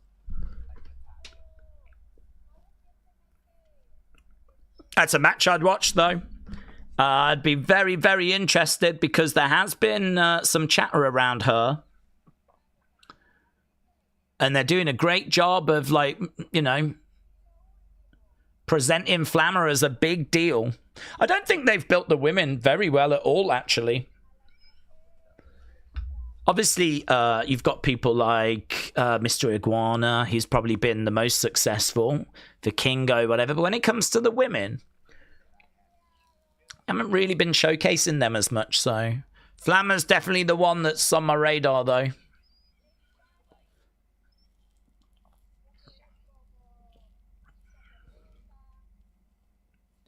So she's just naming everyone that she's beaten. Spawny said, I'm not getting the English commentary. Are you watching it on YouTube? It's just being dubbed over for me by Rey Mysterio. Victor said, I agree. This does feel like a setup for La Catalina. Okay. So she said the fans don't deserve her. She wants to thank all the girls she has humiliated.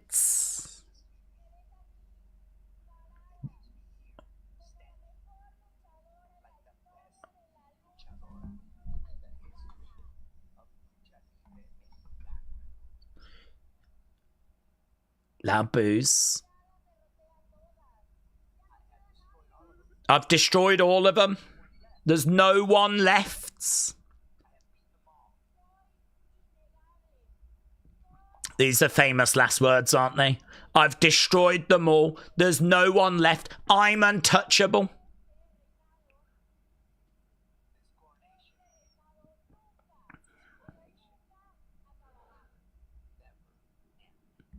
This coronation will never end. Okay, lights have gone out.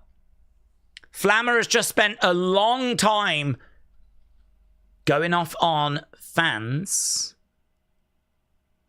previous opponents, and now we are seeing the arrival of someone. There's a cheer.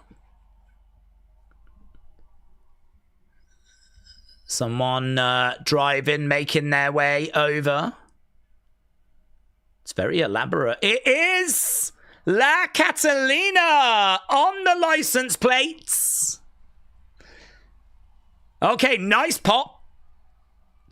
Honestly, not someone that I am familiar with. We were talking about her. She's coming over from, I believe, CMLL.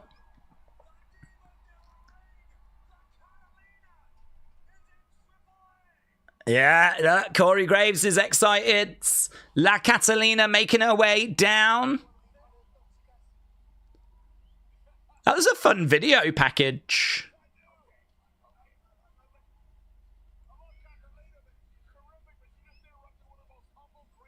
This might be someone that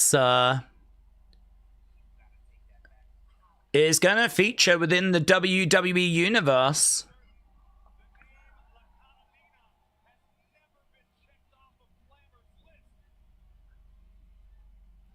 She looks good, man. She looks good. Lots of excitement. Flammer in the ring. This is a match I want to see. I'm on boards. Ray said, does Flammer look nervous? Yeah, lovely pop.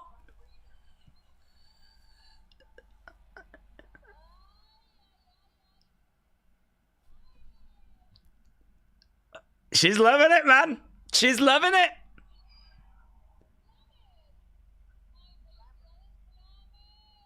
Congrats. Oh, loud boos. Applause. Applauder.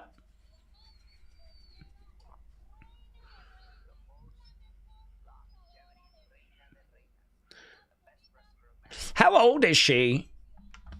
She doesn't look very old.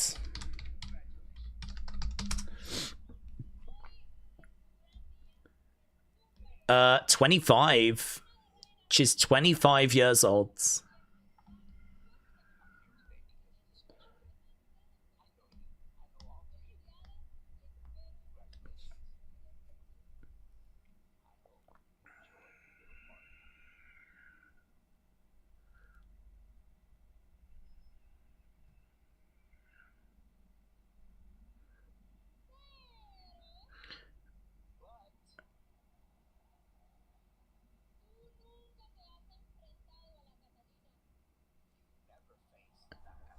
You've never faced La Catalina.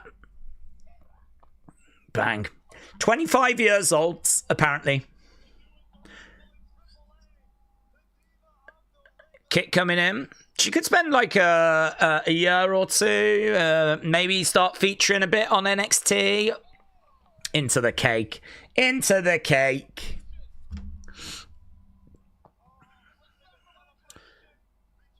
Oh, Flammer gets thrown into those pictures.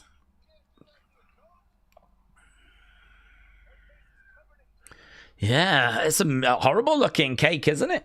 Horrible looking cake. It's like grey. She goes against the ropes. Bang. Hip attack.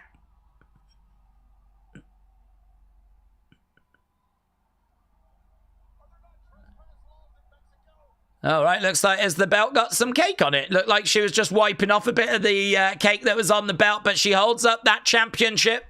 The women have got cake all over them as well. I know there's a lot of you out there that tune in for the cake, and there's lots of cake.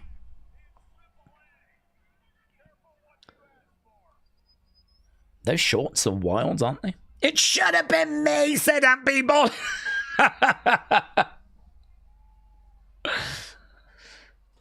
Mate, I'd watch this match at WrestleMania.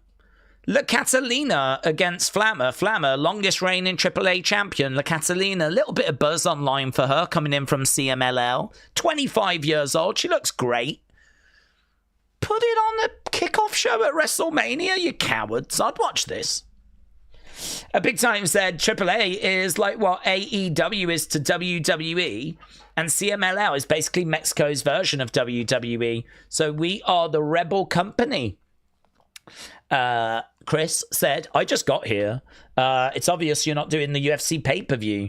No, we've got WrestleMania next week, and I'm kind of really behind on getting ready for it. So I spent today doing WrestleMania predictions. There's actually a wrestling show that's on right now that we're watching. So yeah, this was the first one really this year that we might have been able to have done, but I'm just not ready for next weekend.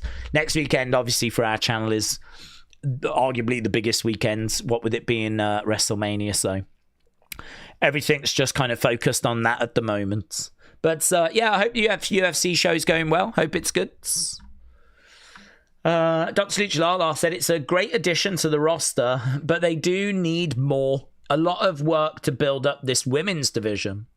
Millennial said, I need La Catalina to ruin my life ASAP. I'm surprised that TK didn't try to sign her. I think they did. I think they did. I don't know that. I think she might have been poached. I don't know though, man. 25.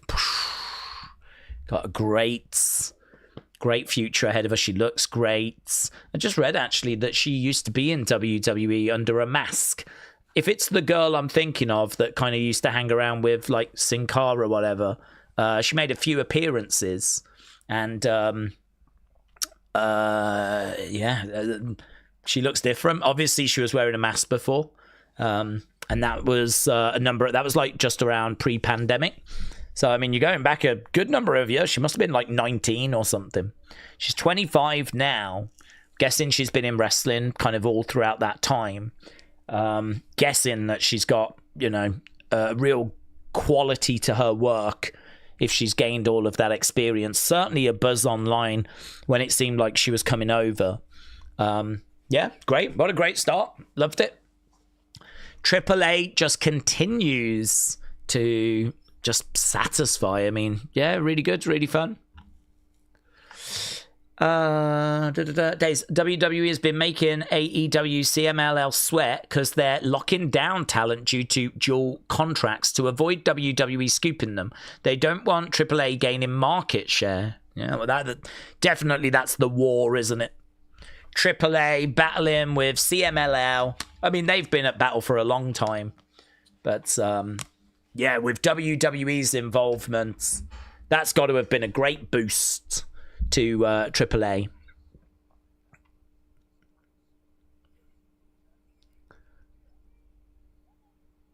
Okay, we just got a AAA hype video. What's this? All right, couple of shows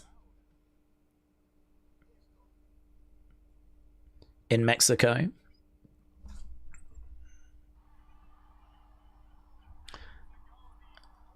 Okay. Right now we're just seeing a replay. Daze Flammer against La Catalina is going to be a banger. I think it would steal the Mania main event show, says TJ. I'm really down for seeing it, yeah. Yeah. It's on my radar.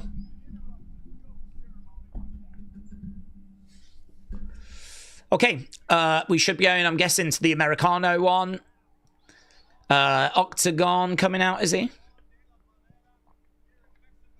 I don't think this goes beyond an hour. I'm expecting this to be an hour. Here's Octagon.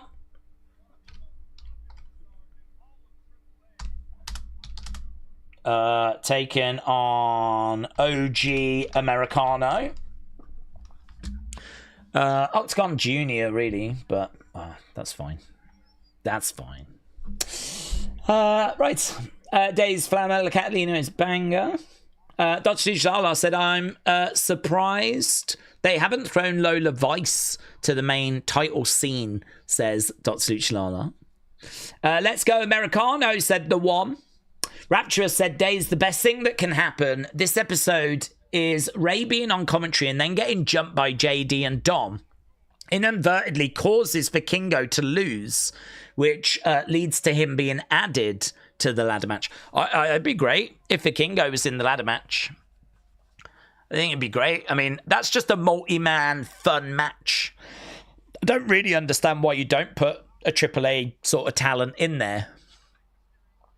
I know that, like, Dom is on the card. He's obviously going to represent AAA to a degree, but there's got to be room for a Vikingo, an Octagon, a Wagner Jr. There's got to be room for one of those kind of guys, you know, Mr. Iguana.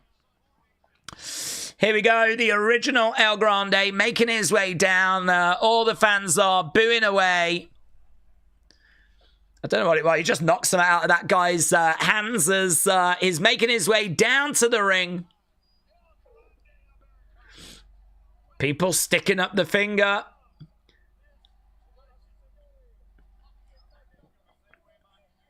It's crazy, isn't it?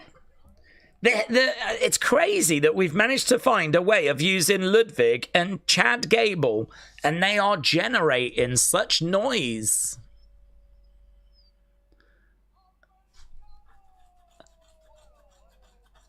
There's OG El Grande in the ring. Boo. Thank you.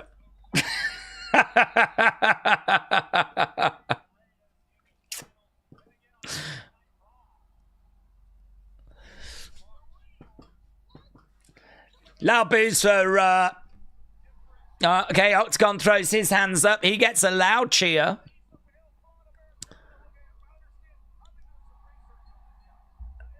There's a great energy to this, isn't it? There's a great energy. Spawny Boy said less than an hour, and it's already better than the 3-hour SmackDown. Okay, about to get underway. Doug Dilly said La Catalina is from Chile. Her versus Stephanie is bound to be a future match, said Doug Dilly.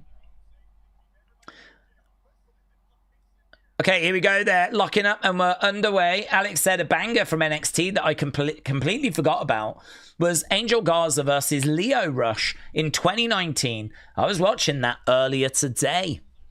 I honestly don't recall it, but I can believe it was a banger because that cruiserweight division, it was producing bangers on a fairly consistent basis.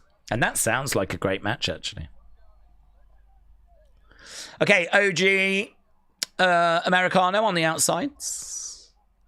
Gets back in the ring. Octagon in there. Kick to the midsection by OG Americano. Chop coming in. Octagon being driven back against the corner. We got forearm shot coming in. Octagon over the other sides. Slides. Nice. Jump over. Over into the other corner. OG Americano charges in. Kick. Takes him over. Shot coming in. Octagon going up. Top rope. Boom! Off the top. Missile drop kick by Octagon. OG Americano to the outsides. Octagon against the ropes. Suicide dive. Tope suicida. Down goes OG Americano. And again, lovely noise, lovely energy. Against the edge of the ring goes OG Americano. Octagon out the way. Nice kick. Going up. Springboards over the top. Ooh, just slipped a little, Ah.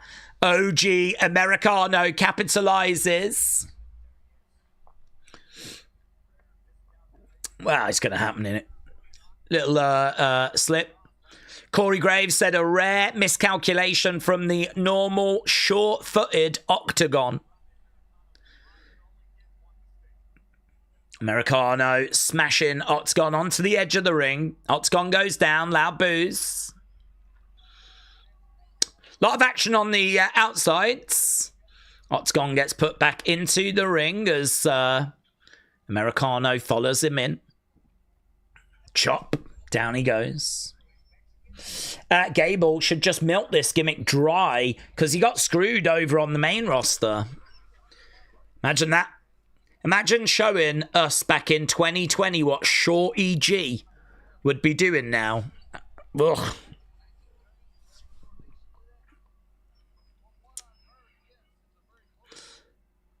Right now he's pulling at the mask. He's trying to take the mask off of Octagon.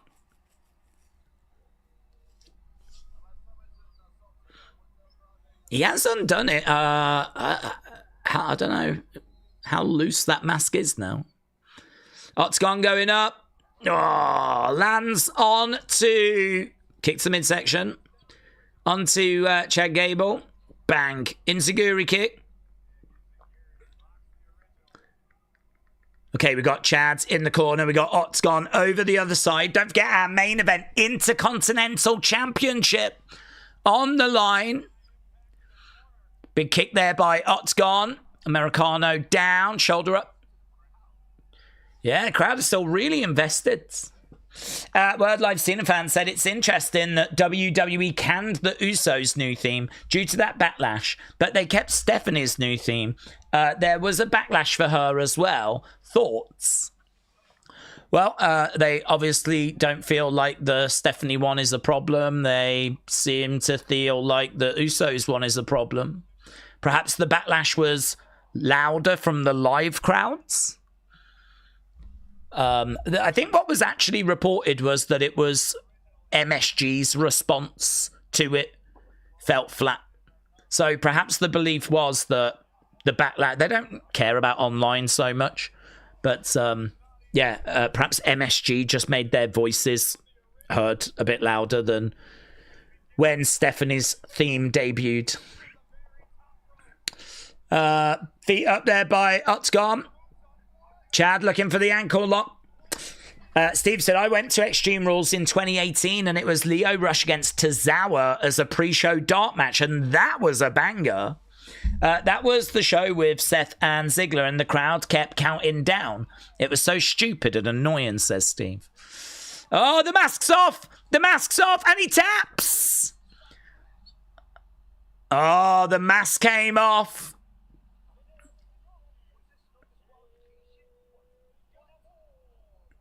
Okay, they're saying that OG Americano has got it, and he's got the mask in his hands.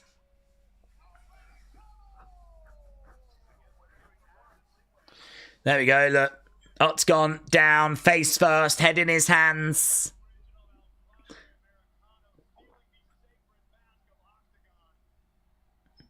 I think we've got an 8-hole chant right now. He's doing this. Yeah, I mean, Octagon's not moving. I suppose he can't really run the risk, can he, of, like, getting up?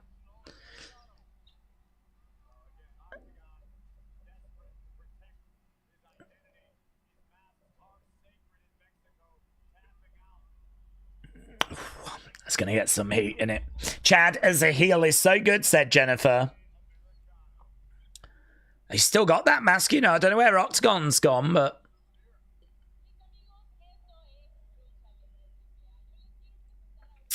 Okay. I've seen this woman. She does that ping, pong thing on social media.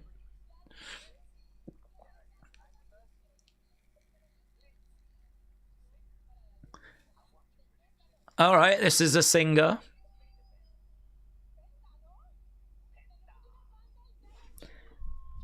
Penta.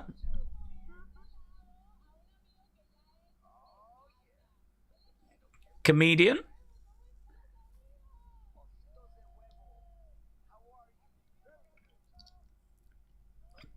Okay, we cut back to Americano. Is he about to do something?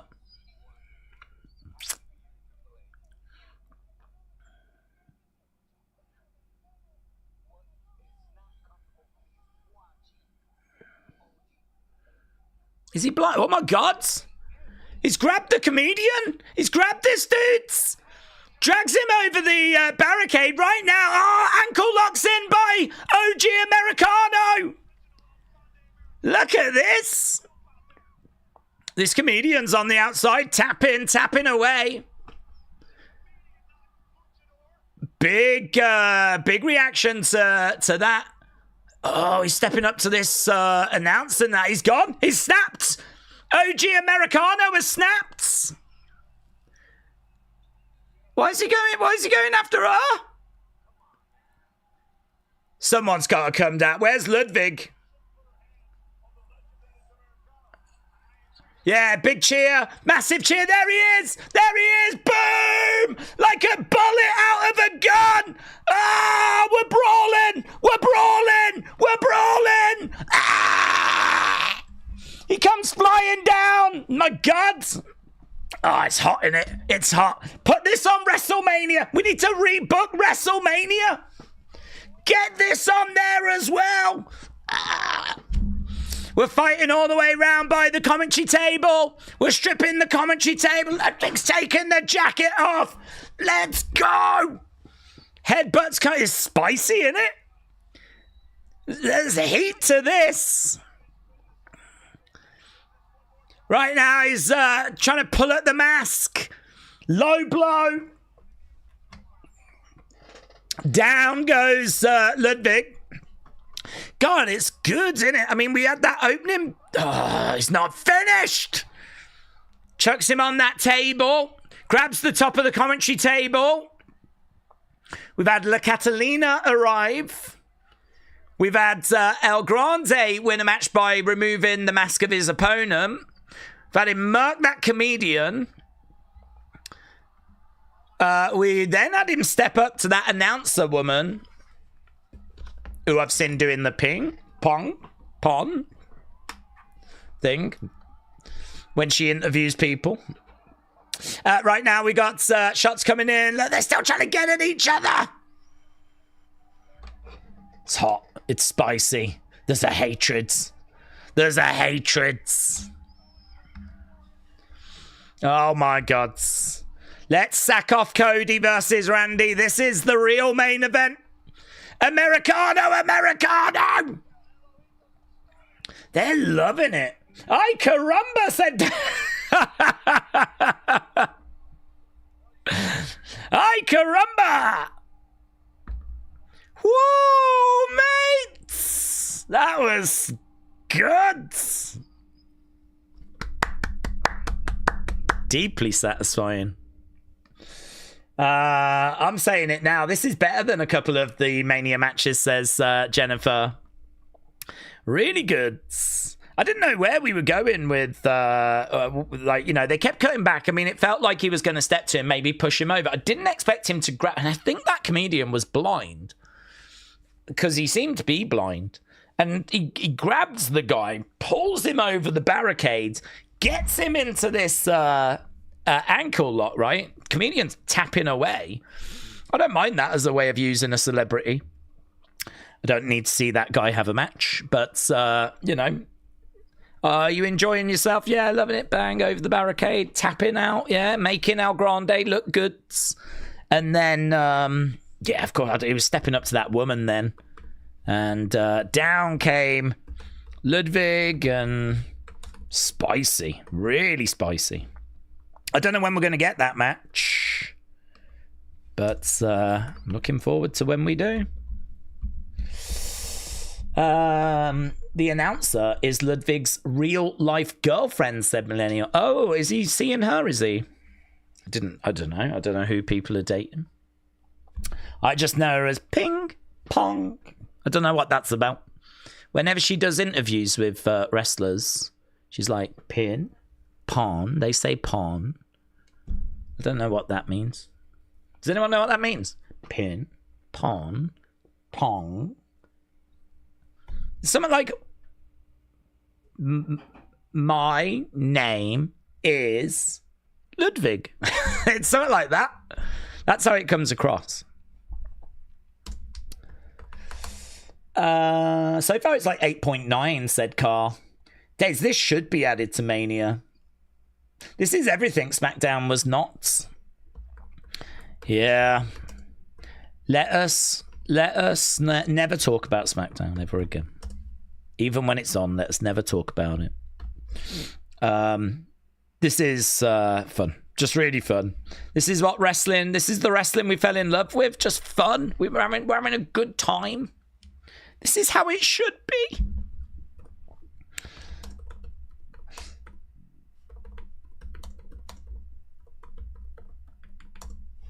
The interviewer girl is Ludwig's new girlfriend, says Paul. I'm so happy we're watching AAA, says Metal Mama. So better than Fridays. Metal Mama, shout out to you. I hope you're well.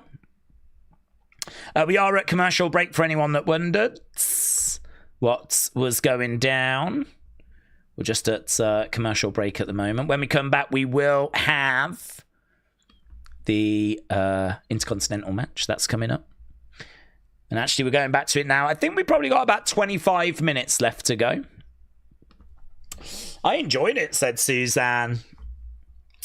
No wonder Ludwig's been learning Spanish so fast, said Humpty Vision.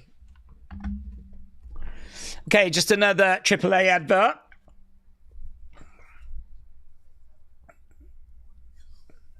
I mean, do you know what? It looks like a fun show to attend, doesn't it, as well? It looks like a fun show. I'm spectacular. How are you? I'm doing better today. Glockness says, I'm here with nothing but positivity. Nice. There's not enough of that in the world. In the wrestling world.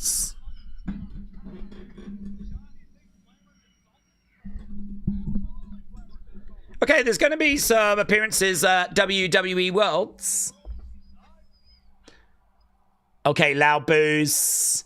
It's going to be Vikingo, innit? It's going to be Vikingo.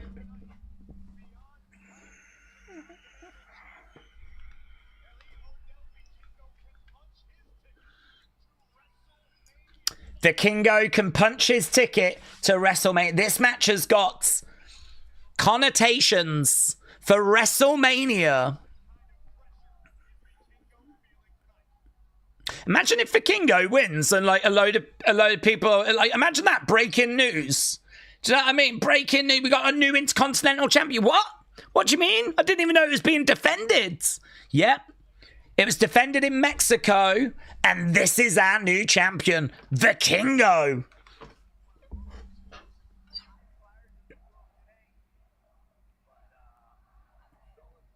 I mean, that would be really exciting. I don't think he wins, but if he does, that'll be really exciting. Intercontinental Championship on the line. It's always a possibility, said Dr. Luchalala. He's still got Omos. Ladies and gentlemen, it's now time for your main events. Let's go. Vikingo has made his way down. We got time as well. Got a good 20-odd minutes. Dun, dun, dun, dun, dun, dun, dun. Here's Penta. There he is. Miedo. Bang.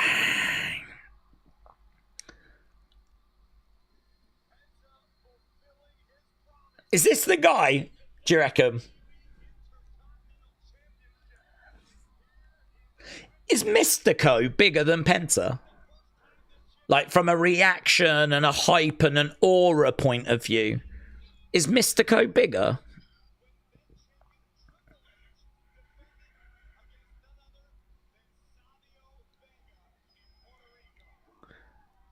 Look at this, man. People going crazy. Let's go, said Metal Mama. I wouldn't be surprised if Pat gets involved in this match too, says PJ. This crowd is so damn good, said Doug Dilly. Robbie said the aura. Serious aura.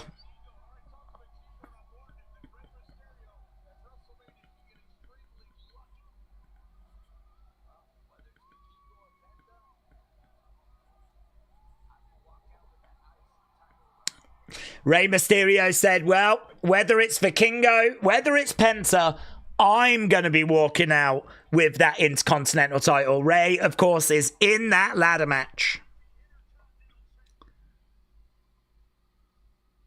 Penta in the ring with that belt around his waist. Bishop said, bro, this match is gonna bang.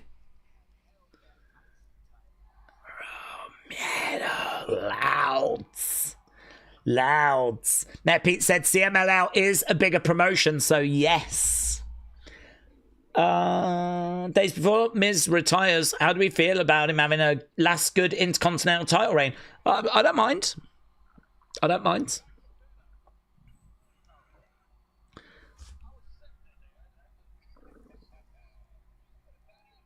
Penta blown out a few kisses.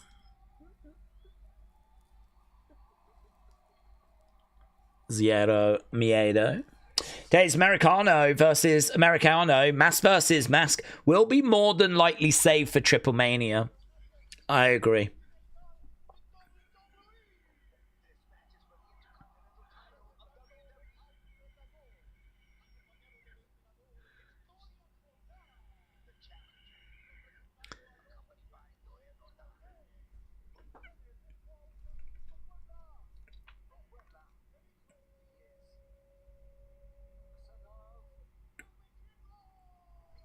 Loud boos, just doing the intros.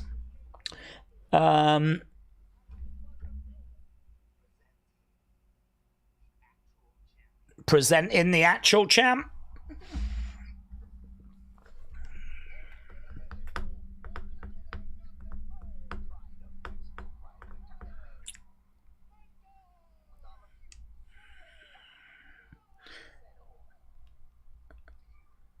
Okay.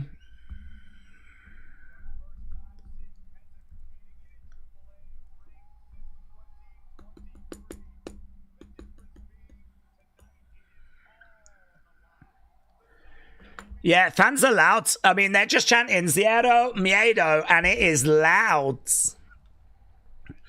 We've got a Penta sign in the crowd. Bell has sounded, and we are underway. Let's do a poll, actually. Who leaves as champ? Who leaves as champion?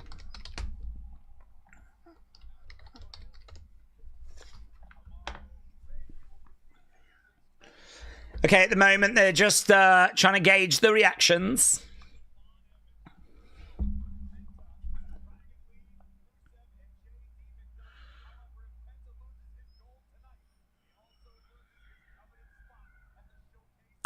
Oh, Corey says if Penta loses, he loses his spot.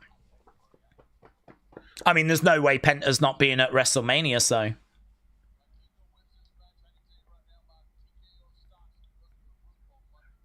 Round the back goes Penta. We are underway. Mohammed said, Daze, hope you're good. And you? When is the WrestleMania prediction video coming? It's recorded. I recorded it today. I'm about halfway through editing it. At the moment, it's clocking in at about 22 minutes. And yeah, I'll carry it on after this. So it might drop tonight. The only thing I don't know is it a bit late to be dropping it? Don't know. Because to be honest, by the time I finished here, it's going to already be past 4. By the time I finished editing it, it's going to be knocking on the door to 6. To be honest, I'd expect it tomorrow, early tomorrow. I think it'll be in a lot of people's feeds when they wake up, to be honest. So, yeah, on the way, buds. Okay, shot coming in there by Penta. Roll up by Vikingo. Kick out there by Penta. Duck underneath, against the ropes. Takes Vikingo over. Penta back up on his feet. Vikingo over against the ropes. Stuck underneath, over the other sides. Nice takeover as Penta goes down. Rolls to the outsides. Vikingo looking to go big. Oh, yeah. Penta against the commentary table gets caught. Oh, wow. Wow. Vikingo goes through the ropes. Penta catches him. Chucks him onto the commentary table. Looked really good. I mean, Vikingo is not the biggest, of course, but still impressive. Still look good. Penta turns around Vikingo. Just got momentarily distracted there, Penta. For some reason, all the polls I get on YouTube are all white now, and it's hard to see. Is it like that for anyone else? No, I've got it. I've got it all in dark modes. So, is it something to do with your settings? Maybe. I don't know. I always use dark mode for when I'm browsing. I figure it uses less energy.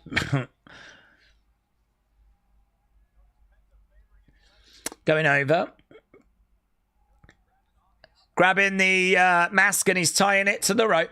They need to put JBL on commentary to save SmackDown. Him bringing up TKO stocks just now shows how great he is, said Mr. Unfamiliar. I've always enjoyed his work on commentary. I can get with that.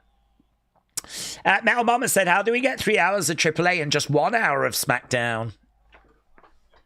That's a good question. I'd take 3 hours of this on a Friday. Oh, what a treat. Vikingo kicking at the side of the head of Penta. Vikingo then in control. He's untying the mask now. Grabs Penta. He's got him against the ropes, throws him against the ropes. Super kick coming in there by Vikingo. Penta goes down and he grabs his leg. 1, 2. 2 count. Vikingo. Back up. Going over. He's going to... Oh, that's nice. That's nice. That's nice. Gets his knee. Starts pulling back on that injured leg of Penta. I wondered what he was going to go for. And actually now he applies... That's nice as well. A camel clutch. But instead of supporting the chin, he's actually pulling back in the mouth.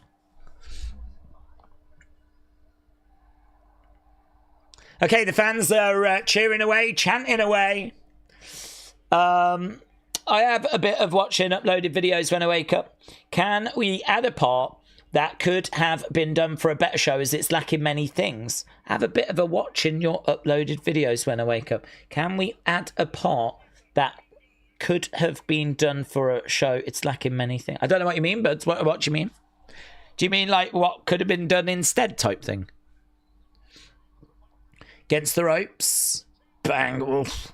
Down goes Vikingo. He goes head first. Penta's finding his way back into this. I'm not a big fan of all the masks being targeted. That's a very American trope, said Shining Wizards. Good work here by Penta as he's coming back. 1, 2. Vikingo kicks out. It's a great crowd. Noisy crowds. Tony said, I might have had a little bit to drink. I'm drowning my feelings about Baby Barry turning 2. Ah, not so Baby Barry. Daze, I don't know how you say the name. Persephone, is it? Persephone. Her dual contract is up in September. She could be swooped by WWE. Can we change her name, though? Because I can't quite pronounce it. Can we call her Anne? Chopped to the back there by Vikingo. Penta over against the ropes. Kick to the back there by Vikingo. Penta seated on the ropes. It's like a trio woe on the ropes. I don't really know why we do this. Bang. I mean, WrestleMania predictions. Can we add a part for what could have been done for a better show? Probably not, to be honest. Just because we're just going to focus on predicting the show we are getting and talk about, like, I think people want to know where are these matches going more than, like, add an extra 5 minutes to it about what they, you know, could have booked instead. Plus, to be honest, it's already recorded. I'm in the process of just editing it now. Forearm shot coming in there by Penta. I wish I could drink, but it's frowned upon when you're at work, said King Yeti. That is true, actually. I can confirm that. Okay, both in the middle of the ring right now. Penta back up on his feet and looking for a big chop coming in there by Penta. Vikingo feeling it. Right now, Penta waiting. Yeah, this is a trope I'm not personally a fan of, where they just kind of chop at each other. It is like, you know, give me your best shot that you've got, I can take it type stuff. Kick coming in there by Penta. Vikingo goes down. Vikingo over the other side. Penta. Oh, that's good. That's good. Vikingo tries to spring off the ropes. Penta follows him with a drop kick. Shoulder up there by Vikingo. That was nice. That was nice. Vikingo down.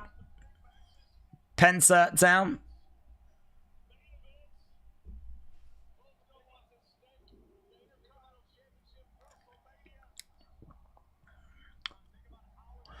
Okay.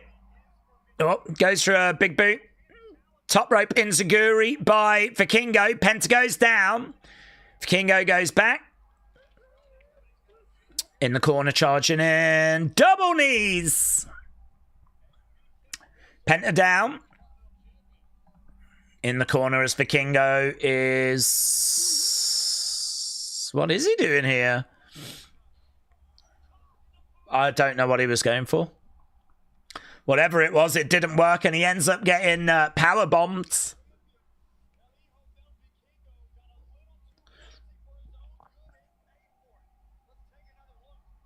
What was he going for? Was he going to, like...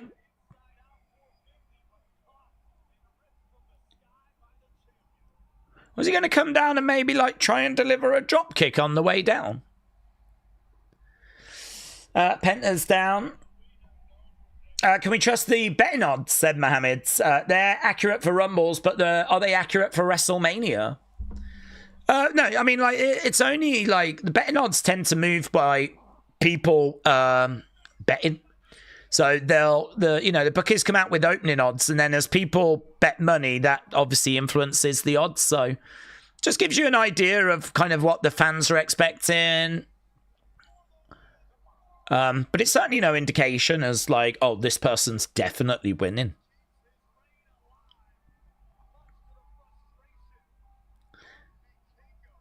I mean, obviously, if we knew that would be the case, we would all just bet and make loads of money. So, no, it's no indication of anything. It just gives you an idea as to kind of where the markets are. And if you think opposite and you really passionately think opposite, then, you know, if you're of age, you could have a think about putting a bit of money down, maybe if you really believe that it's going to go in a certain direction. Kick coming in there by Vikingo. Okay, we're on the outside of the ring. Super kick there by Penta. Vikingo felt that. Penta's got him on his shoulders. We're on the edge of the ring. Oh! Poison Rana. By Vikingo to Penta. Penta spills to the outsides. Yeah, that's a good point by JBL. You've got to get him back in the ring to become champion. Vikingo on the edge of the ring, pointing at Penta. He is gloating. He is wasting a lot of time. He's charging over, running over. Lovely. Lands it. Running shooting star connects on Penta. Penta down. He's got to get him back in the ring, though. He's got to get him back in the ring. You lot have voted. We've had nearly 140 votes. Or just over 140 votes. 93% of you expect Penta. Only 7% expecting Vikingo. Oh, the Americanos are brawling. Well, apparently we managed to get them temporarily separated, but they're going at each other again. I don't like betting. I only asked, does it decide or influence matches? No. Penta over the top, comes down on Vikingo. Vikingo goes back into the ring. Oh, he gets caught there by Penta. Penta, driver, connects. 1, 2, kick out. Kick out. Rey Mysterio said he doesn't know why he's nervous, but he's a bit nervous. Here we go, Penta in the corner. Gets tripped over. Dorian tripping over Penta. Is that going to give Vikingo an advantage? Referee distraction. Oh, you're out of there. He gets removed. This is buying Vikingo time. Vikingo getting that championship belt, though. Vikingo with that belt. Is that Mini Vikingo? Mini Vikingo! He gets hit with the belt. Penta! Boom! Mexican Destroyer! That might be it. 1, 2, 3. It is. Penta wins. See you at WrestleMania, says Ray.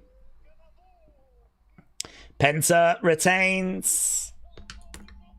Penta retains. Let's get the match score, shall we? And still. Hashtag and still. I thought that match was okay. Had some fun moments to it. I don't think it reached the dizzy heights I was expecting, but it was okay. I mean, it was easy watch. As I said, there was some great moments. But you just sort of expect that, don't you, from these amazing performers?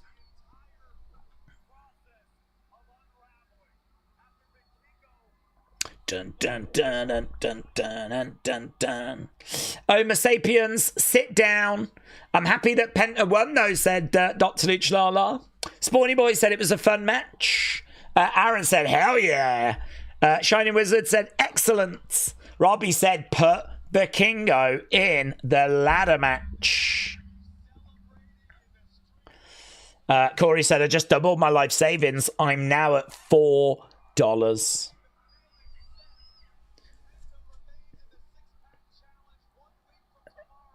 Double it again, you might be able to get a Happy Meal. Yeah, Vikingo's got a mini Vikingo problem.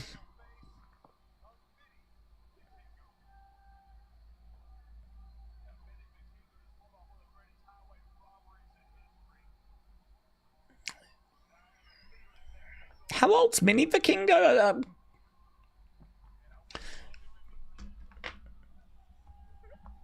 I'm gonna look. Mini Vikingo.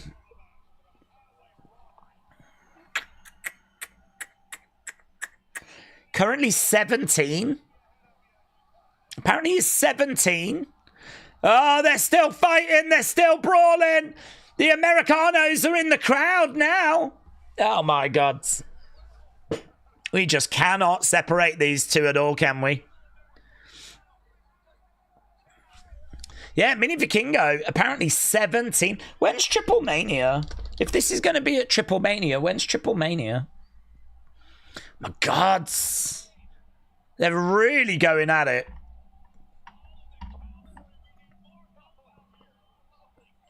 I don't think, have they announced when the next one is? They're back in the ring.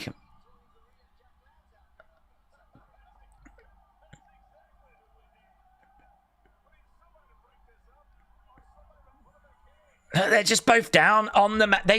They honestly could not be selling this any better. Like, the heat and the hatred between them just feels so real. It's really satisfying. Triple Mania last year, it was across 3 dates. It was April 27th, June 15th, and August 17th. I don't think they've announced anything, but we could be getting some literally in a few weeks' time. So we've had the Intercontinental Championship match, and it looks like we're ending with Americano just brawling. OG Americano back in, goes right back over. It looked like Ludwig was about to actually say something to the fans, but they're right back at it. Crazy, mate. They're crazy.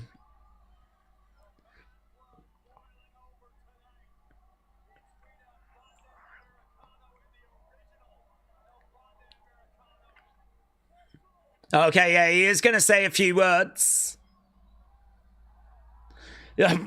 Okay, he tries to get right back after him. I'd imagine that shirt's ripped. His shirt's all open and there's people trying to hold them back.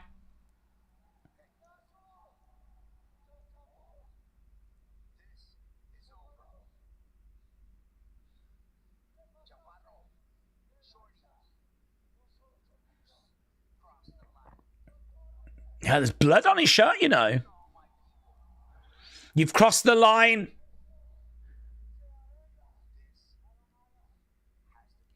This got to be fixed. Eye for an eye. Tooth for a tooth. Blood for bloods. Yumi. Yeah. Mask versus mask. Mask versus mask. You versus me. Mask versus mask.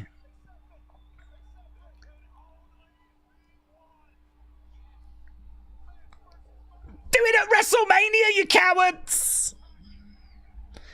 This build. Oh my God. You versus me. Matt, look, there he is with blood on his shirt. This is badass. It's badass.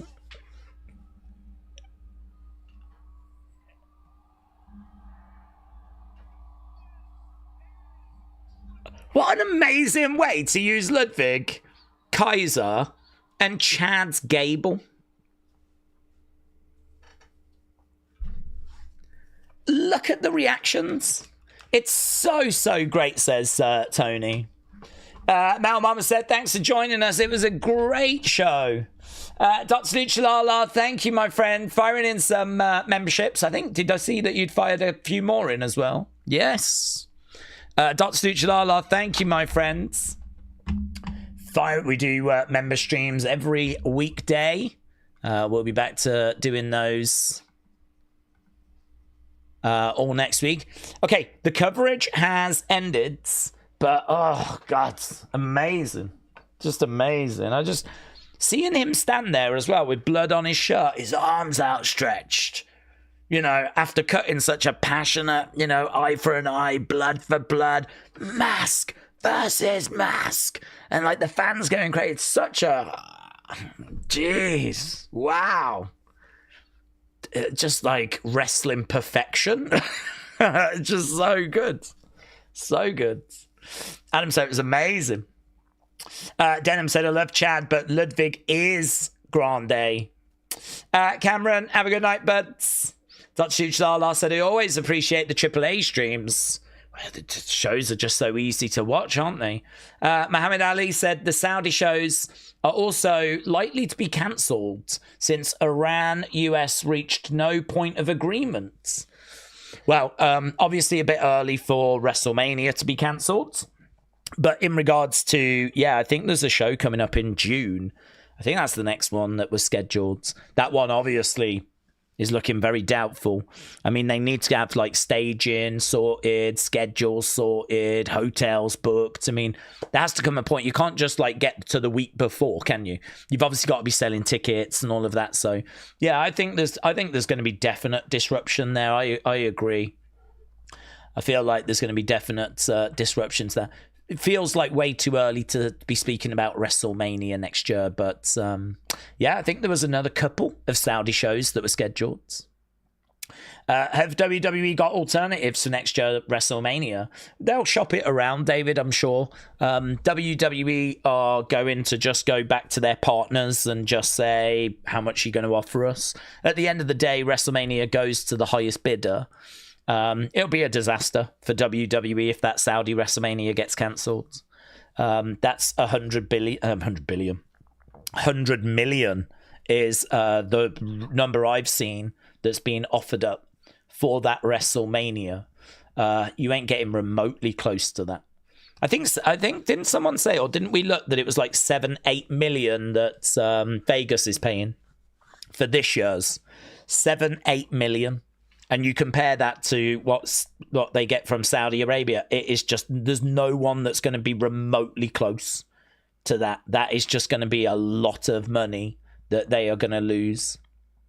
So, they will be doing whatever they can to make sure that Mania does not fall through. And to be honest with you, they're not even going to want to lose any Saudi shows, because I think each Saudi show is like 50 million worth to them. So they're not going to want to lose any of those. So even if it has to be postponed, they might look to postpone. They might look to move it around. It might be that we can't do it in June. We're going to do it at the end of the year instead. Don't know. But they're going to do whatever they can to get them shows. I've no doubt about that. It's too much money at stake. So, they if they have to, they will shop it around. Matt said, I'm sure it'll be Vegas Mania 3, baby. Baby. Daze, are you doing the May 30th AAA pay-per-view? Well, I don't know. Obviously, I can't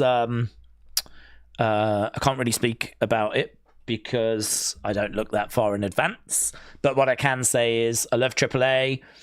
I love watching wrestling as the priority, of course. So I would be surprised if we didn't. But it depends what else is going on. I wasn't a fan of the Saudi shows, said Dotsuchala, but the last one wasn't so bad. Hopefully they listen to the fans and they just put on a good show. Moose said, who would have thought that I would ever be more excited for Ludwig versus Chad Gable than I am for Randy versus Cody? Nah, Moose, I hear you, but I think a lot of us are kind of in that similar boat as well. I hear you. Even if you'd have said that to me like 2 weeks ago, I would have, been confused. But it's crazy, isn't it? Are you even going to be alive on Monday? It's a great question. It's a great question. Clash in Italy is coming up on May 30th. There we go. There we go. There you are. Lex Bliss Gamer, thank you. Robbie said if WrestleMania got cancelled, it'll be Indianapolis or New Orleans. They're the two cities with a confirmed WrestleMania. William says now we've got a fake Dr. Lucha Lala, isn't there? Bye-bye, Glotness. See you around. Random message, but the Hardys just dropped the TNA tag titles. Thank you. Could Randy, on the go home, say to Pat, I see that you're trying to help. I appreciate all the support, but I've received a better offer. And The Rock comes out, said Joseph. I don't think so. Just because the rumor is that it's going to be Randy and Pat in a tag team at Backlash. So I don't think at the moment there's anything to suggest that they're kind of going to go off in a different direction. Triple H needs to take notes on how to book a brawl, said Victor. New Orleans was confirmed and they got it pulled, said Doug Dilly. Pierce out. Might try to drop by tomorrow for the watch along, says Corey. Oh, peace out. I thought you said Pierce out. Yeah, we are doing that tomorrow. We are going to be around tomorrow for WrestleMania 8. So we'll be getting our teeth into that. I just wanted to get to a few final thoughts because it's just nice to chat with people. So I was just trying to get to a few final thoughts, and then we're going to wrap this up. Triple A is killing it right now, said DJ. Jack Cartwheel is the truth. He was so impressive, wasn't he? Yeah, I mean, honestly, Triple Mania, if that card's gonna, I mean, I'm guessing that'll be Americano. I'm guessing it'll be La Catalina. I don't know when they're doing the Catalina Flammer. They didn't say, but if Triple Mania is coming up, and last year it was April 27th, then obviously we've got a few matches. Maybe Vikingo against Mini Vikingo. I mean, already you're starting to see a bit of a card that looks really tasty, really strong. Ronnie said, Daze, wasn't CM Punk a hypocrite for wrestling in Saudi? He seems like a company man, even though he's a rebel. Well, he apologized, didn't he? He came out on that pre-show and said he apologized for his comments. And so you could argue that he was a hypocrite, but he actually walked back his comments and his criticisms of Saudi. And that kind of caused a lot of controversy, didn't it?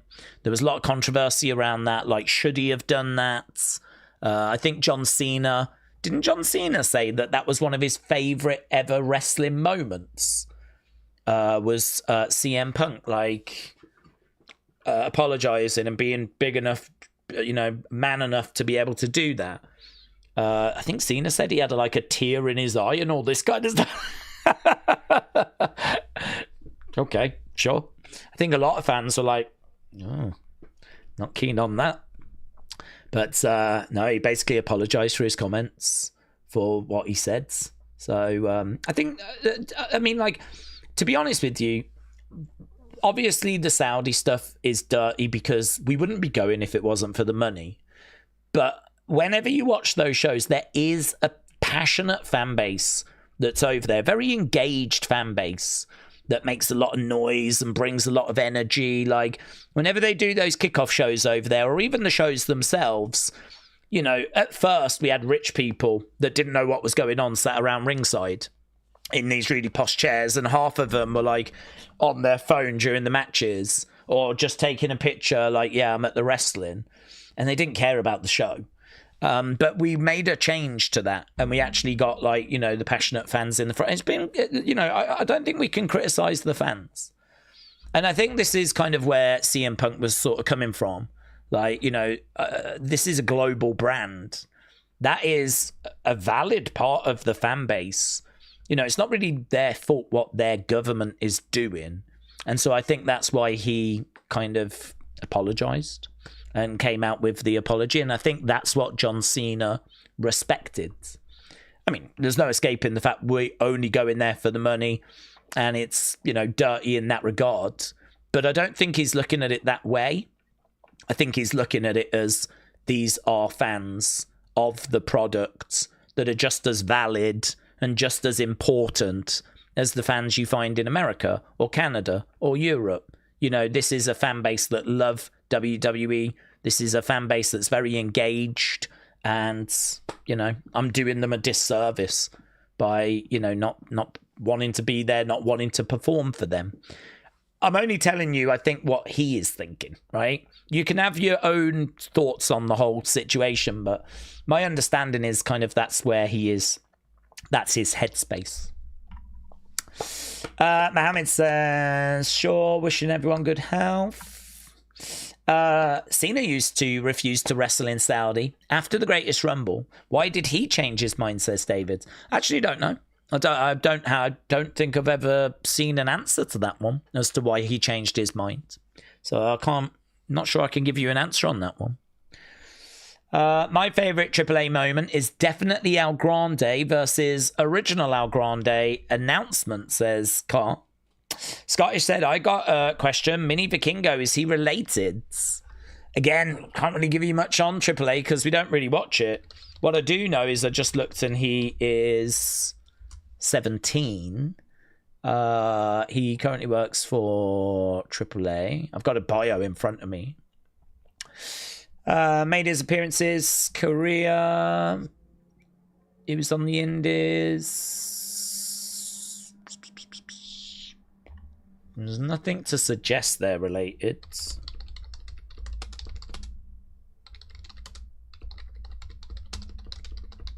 I don't believe so, but I don't know.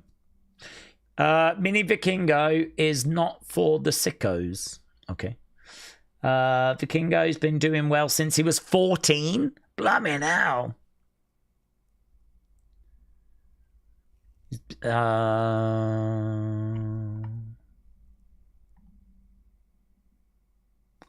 Google it says yes. Mini Vikingo and Vikingo are related. They are brothers. Mini Vikingo is the younger brother of Vikingo. I didn't know this. Family background. Their father is King Vikingo, a wrestler based in Puebla. I mean, as long as this is accurate information, because it's like the AI overview, that would suggest that they are brothers. Obviously, he doesn't have like a Wikipedia page. The Kingo does have a Wikipedia page. I don't know if it's going to mention. No, it doesn't.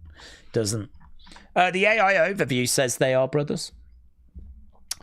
Daze, what happened to WWE doing 2 WrestleManias in a year, says Ronnie. To be honest, I think that was an idea that was happening with Vince, and that's when I was hearing about the idea. The idea was it was going to be 1 in America, it was going to be 1 international, and that was an idea that was floating around, but that was when Vince was in charge. I think, like a few other ideas, that probably died when there was the takeover by TKO, right? And so we ended up going down a different path. There has been a bit of speculation, once again, would Saudi be interested in having a WrestleMania each year and then doing a second WrestleMania later in the year? So that way Saudi would always get one. But what I heard is that they weren't interested because of the fact that it was not going to be the real WrestleMania. You can do a WrestleMania later in the year, but the fans aren't going to really buy it as WrestleMania. You can call it WrestleMania, but, you know, they want the real deal.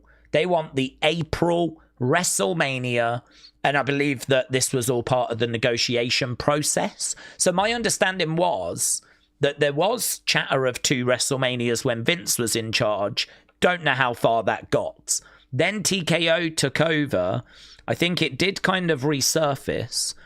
A lot of it was built around Saudi getting Mania, but not getting the real Mania. We'll do that in America. Saudi can have their own later in the year. Saudi turned around and went, don't want that. Not going to pay for that. We want the proper wrestle, the one that everything builds to, you know, we want the real deal. And that's how we've ended up with them getting it next year. So in regards to the 2 I think that idea was primarily a way of having a Mania in America and a second one international. I think as soon as Saudi said we're not interested, probably killed the idea for good. Before that, I think it was Vince leaving that probably killed the idea as well. Days with the rumors of Pat being involved with Backlash, does that mean Randy gets 15? I would think so. There's been a lot of people that have been saying about Pat said he'll leave if Randy doesn't, but as we said, I don't think we can put much faith into that. I think that Pat probably just lies. I mean, he said on the show, didn't he? If Randy doesn't win, you won't see me again, or, I won't be at any wrestling show again. I don't trust him. I think there's every chance that that's a load of nonsense. I think there's every chance that Pat would just show up and be like, you think I'm leaving? You lot need me more than ever. This place needs saving. I'm here for your benefit, blah, blah, blah. I don't trust for one second. I don't think anyone does. I don't think anyone is rooting for Cody to win because they genuinely believe that that would be the end of Pat, and that's how we'd get out of it, So I don't think anything's spoiled. I don't think him saying that ruins really. I just don't trust him. I just don't trust that he's a man of his word anyway. I think Cody could win and Pat would just stick around. So, I don't really put much faith into that. Days the Wep is always awesome. I might go on if Tommy mentions AAA. Car, shout out to you. The Wep, we always just try to have a bit of fun, honestly. Obviously, as you can tell, there's not really much that's planned in advance. So it is just a case of can we find something that's fun, bounce off each other. Sometimes it can have a few dead ends. I think that's fine. Sometimes we hit gold, and some of my favorite ever moments on YouTube that I've been a part of have come from the Wep. So I did start again. It's time, and time's not my friend right now. What with WrestleMania next weekend, but I did start actually going back through some old episodes, taking it down from an hour to 15 minutes, just cutting out the bits where it doesn't really lead to anything, or we're kind of having some serious conversations about wrestling or what's going on at the time. And I just got it down to 15 minutes of it was good. I watched it back and I was like, oh, this is good. Just keeping the real good stuff. I'd love to just release, could you imagine if I did, this is the best of episode 1, this is the best of episode 2, this is the best of episode 3. Just every episode, just the best bits that you need to see. That would be great. I think those videos would be really fun. So that might be a long-term project when it comes to the Wep. But I'm not finding the time to do that at the moment, to be honest. Having said good night. It was a great stream. Yep, see you around, buds. Thank you for joining us. Glad that you enjoyed it. Joseph said, would you leave YouTube to be the head of creative? Obviously that will never, ever happen, nor should it happen. They need people that have got wrestling booking experience. Of course, if it was offered, of course, because I think we would all believe that we could make a difference. I'm sure, again, and if it was offered to any of you, that's going to be hard to turn down, isn't it? And you would want to do what was right for the fans. You would want the fans to really enjoy the product again. And if you really felt like you could help with that, of course you'd want to do that. So, that'd be a hard one to turn down. It'll never happen, of course. Nor should it, because I think the person that takes over should show that they can do the job and that they've got experience at doing it. So this is where, I don't know, you've got to look at bookers that are out there like Shawn, Undertaker now. I don't know. It's not a big pool of people, though, is it? I don't think you want to just put in AJ Styles or someone. It's probably going to have to be someone that comes from that creative team, or someone that's a writer already. Maybe that woman that's the head of Raw, if she impresses, could be in a really good position to take that next step and be the head of creative. It does not have to be a former wrestler. It's not like it's got to be Shawn or Undertaker. If you've got someone like Brian Gerwitz or someone like that, obviously Vince Russo was head of creative, still, under Vince, but And he came through like the magazine. I believe he was doing stuff for the magazine, and that caught Vince McMahon's eye. So, I mean, there's a few different ways that you can get to it. But, yeah, I don't know. Don't know who that next person's going to be that will take over from Triple H. Do we think Vikingo could be added? There's nothing to imply that he's going to be. So, at the moment, I'm thinking no. There's nothing to imply that he's going to be. Good night, good night, good night. They only need yes men, says David. I always look forward to these streams, Days. They're always fantastic watches. Well, brilliant. I'm so glad that you enjoy it. Larry, shout out to you, my friend, as well. Lonnie, shout out to you. Paul, thank you. Laxo, thank you. It's a big loving at the end of this. We stuck around for like 20 odd minutes. Let's wrap it up, though, by getting the score for that Intercontinental Championship match. It came out as, wow, you lot really enjoyed it. That's high. Great 87. Mate, on SmackDown, we couldn't even get a match to get to good 95. Yet here we've got a match that goes great 87. So very, very well received. So yeah, I think we definitely look at this as a big rip-roaring success. Don't forget, we're back tomorrow with WrestleMania 8. Predictions video will be up early tomorrow for you. I'm going to go off and finish doing that now.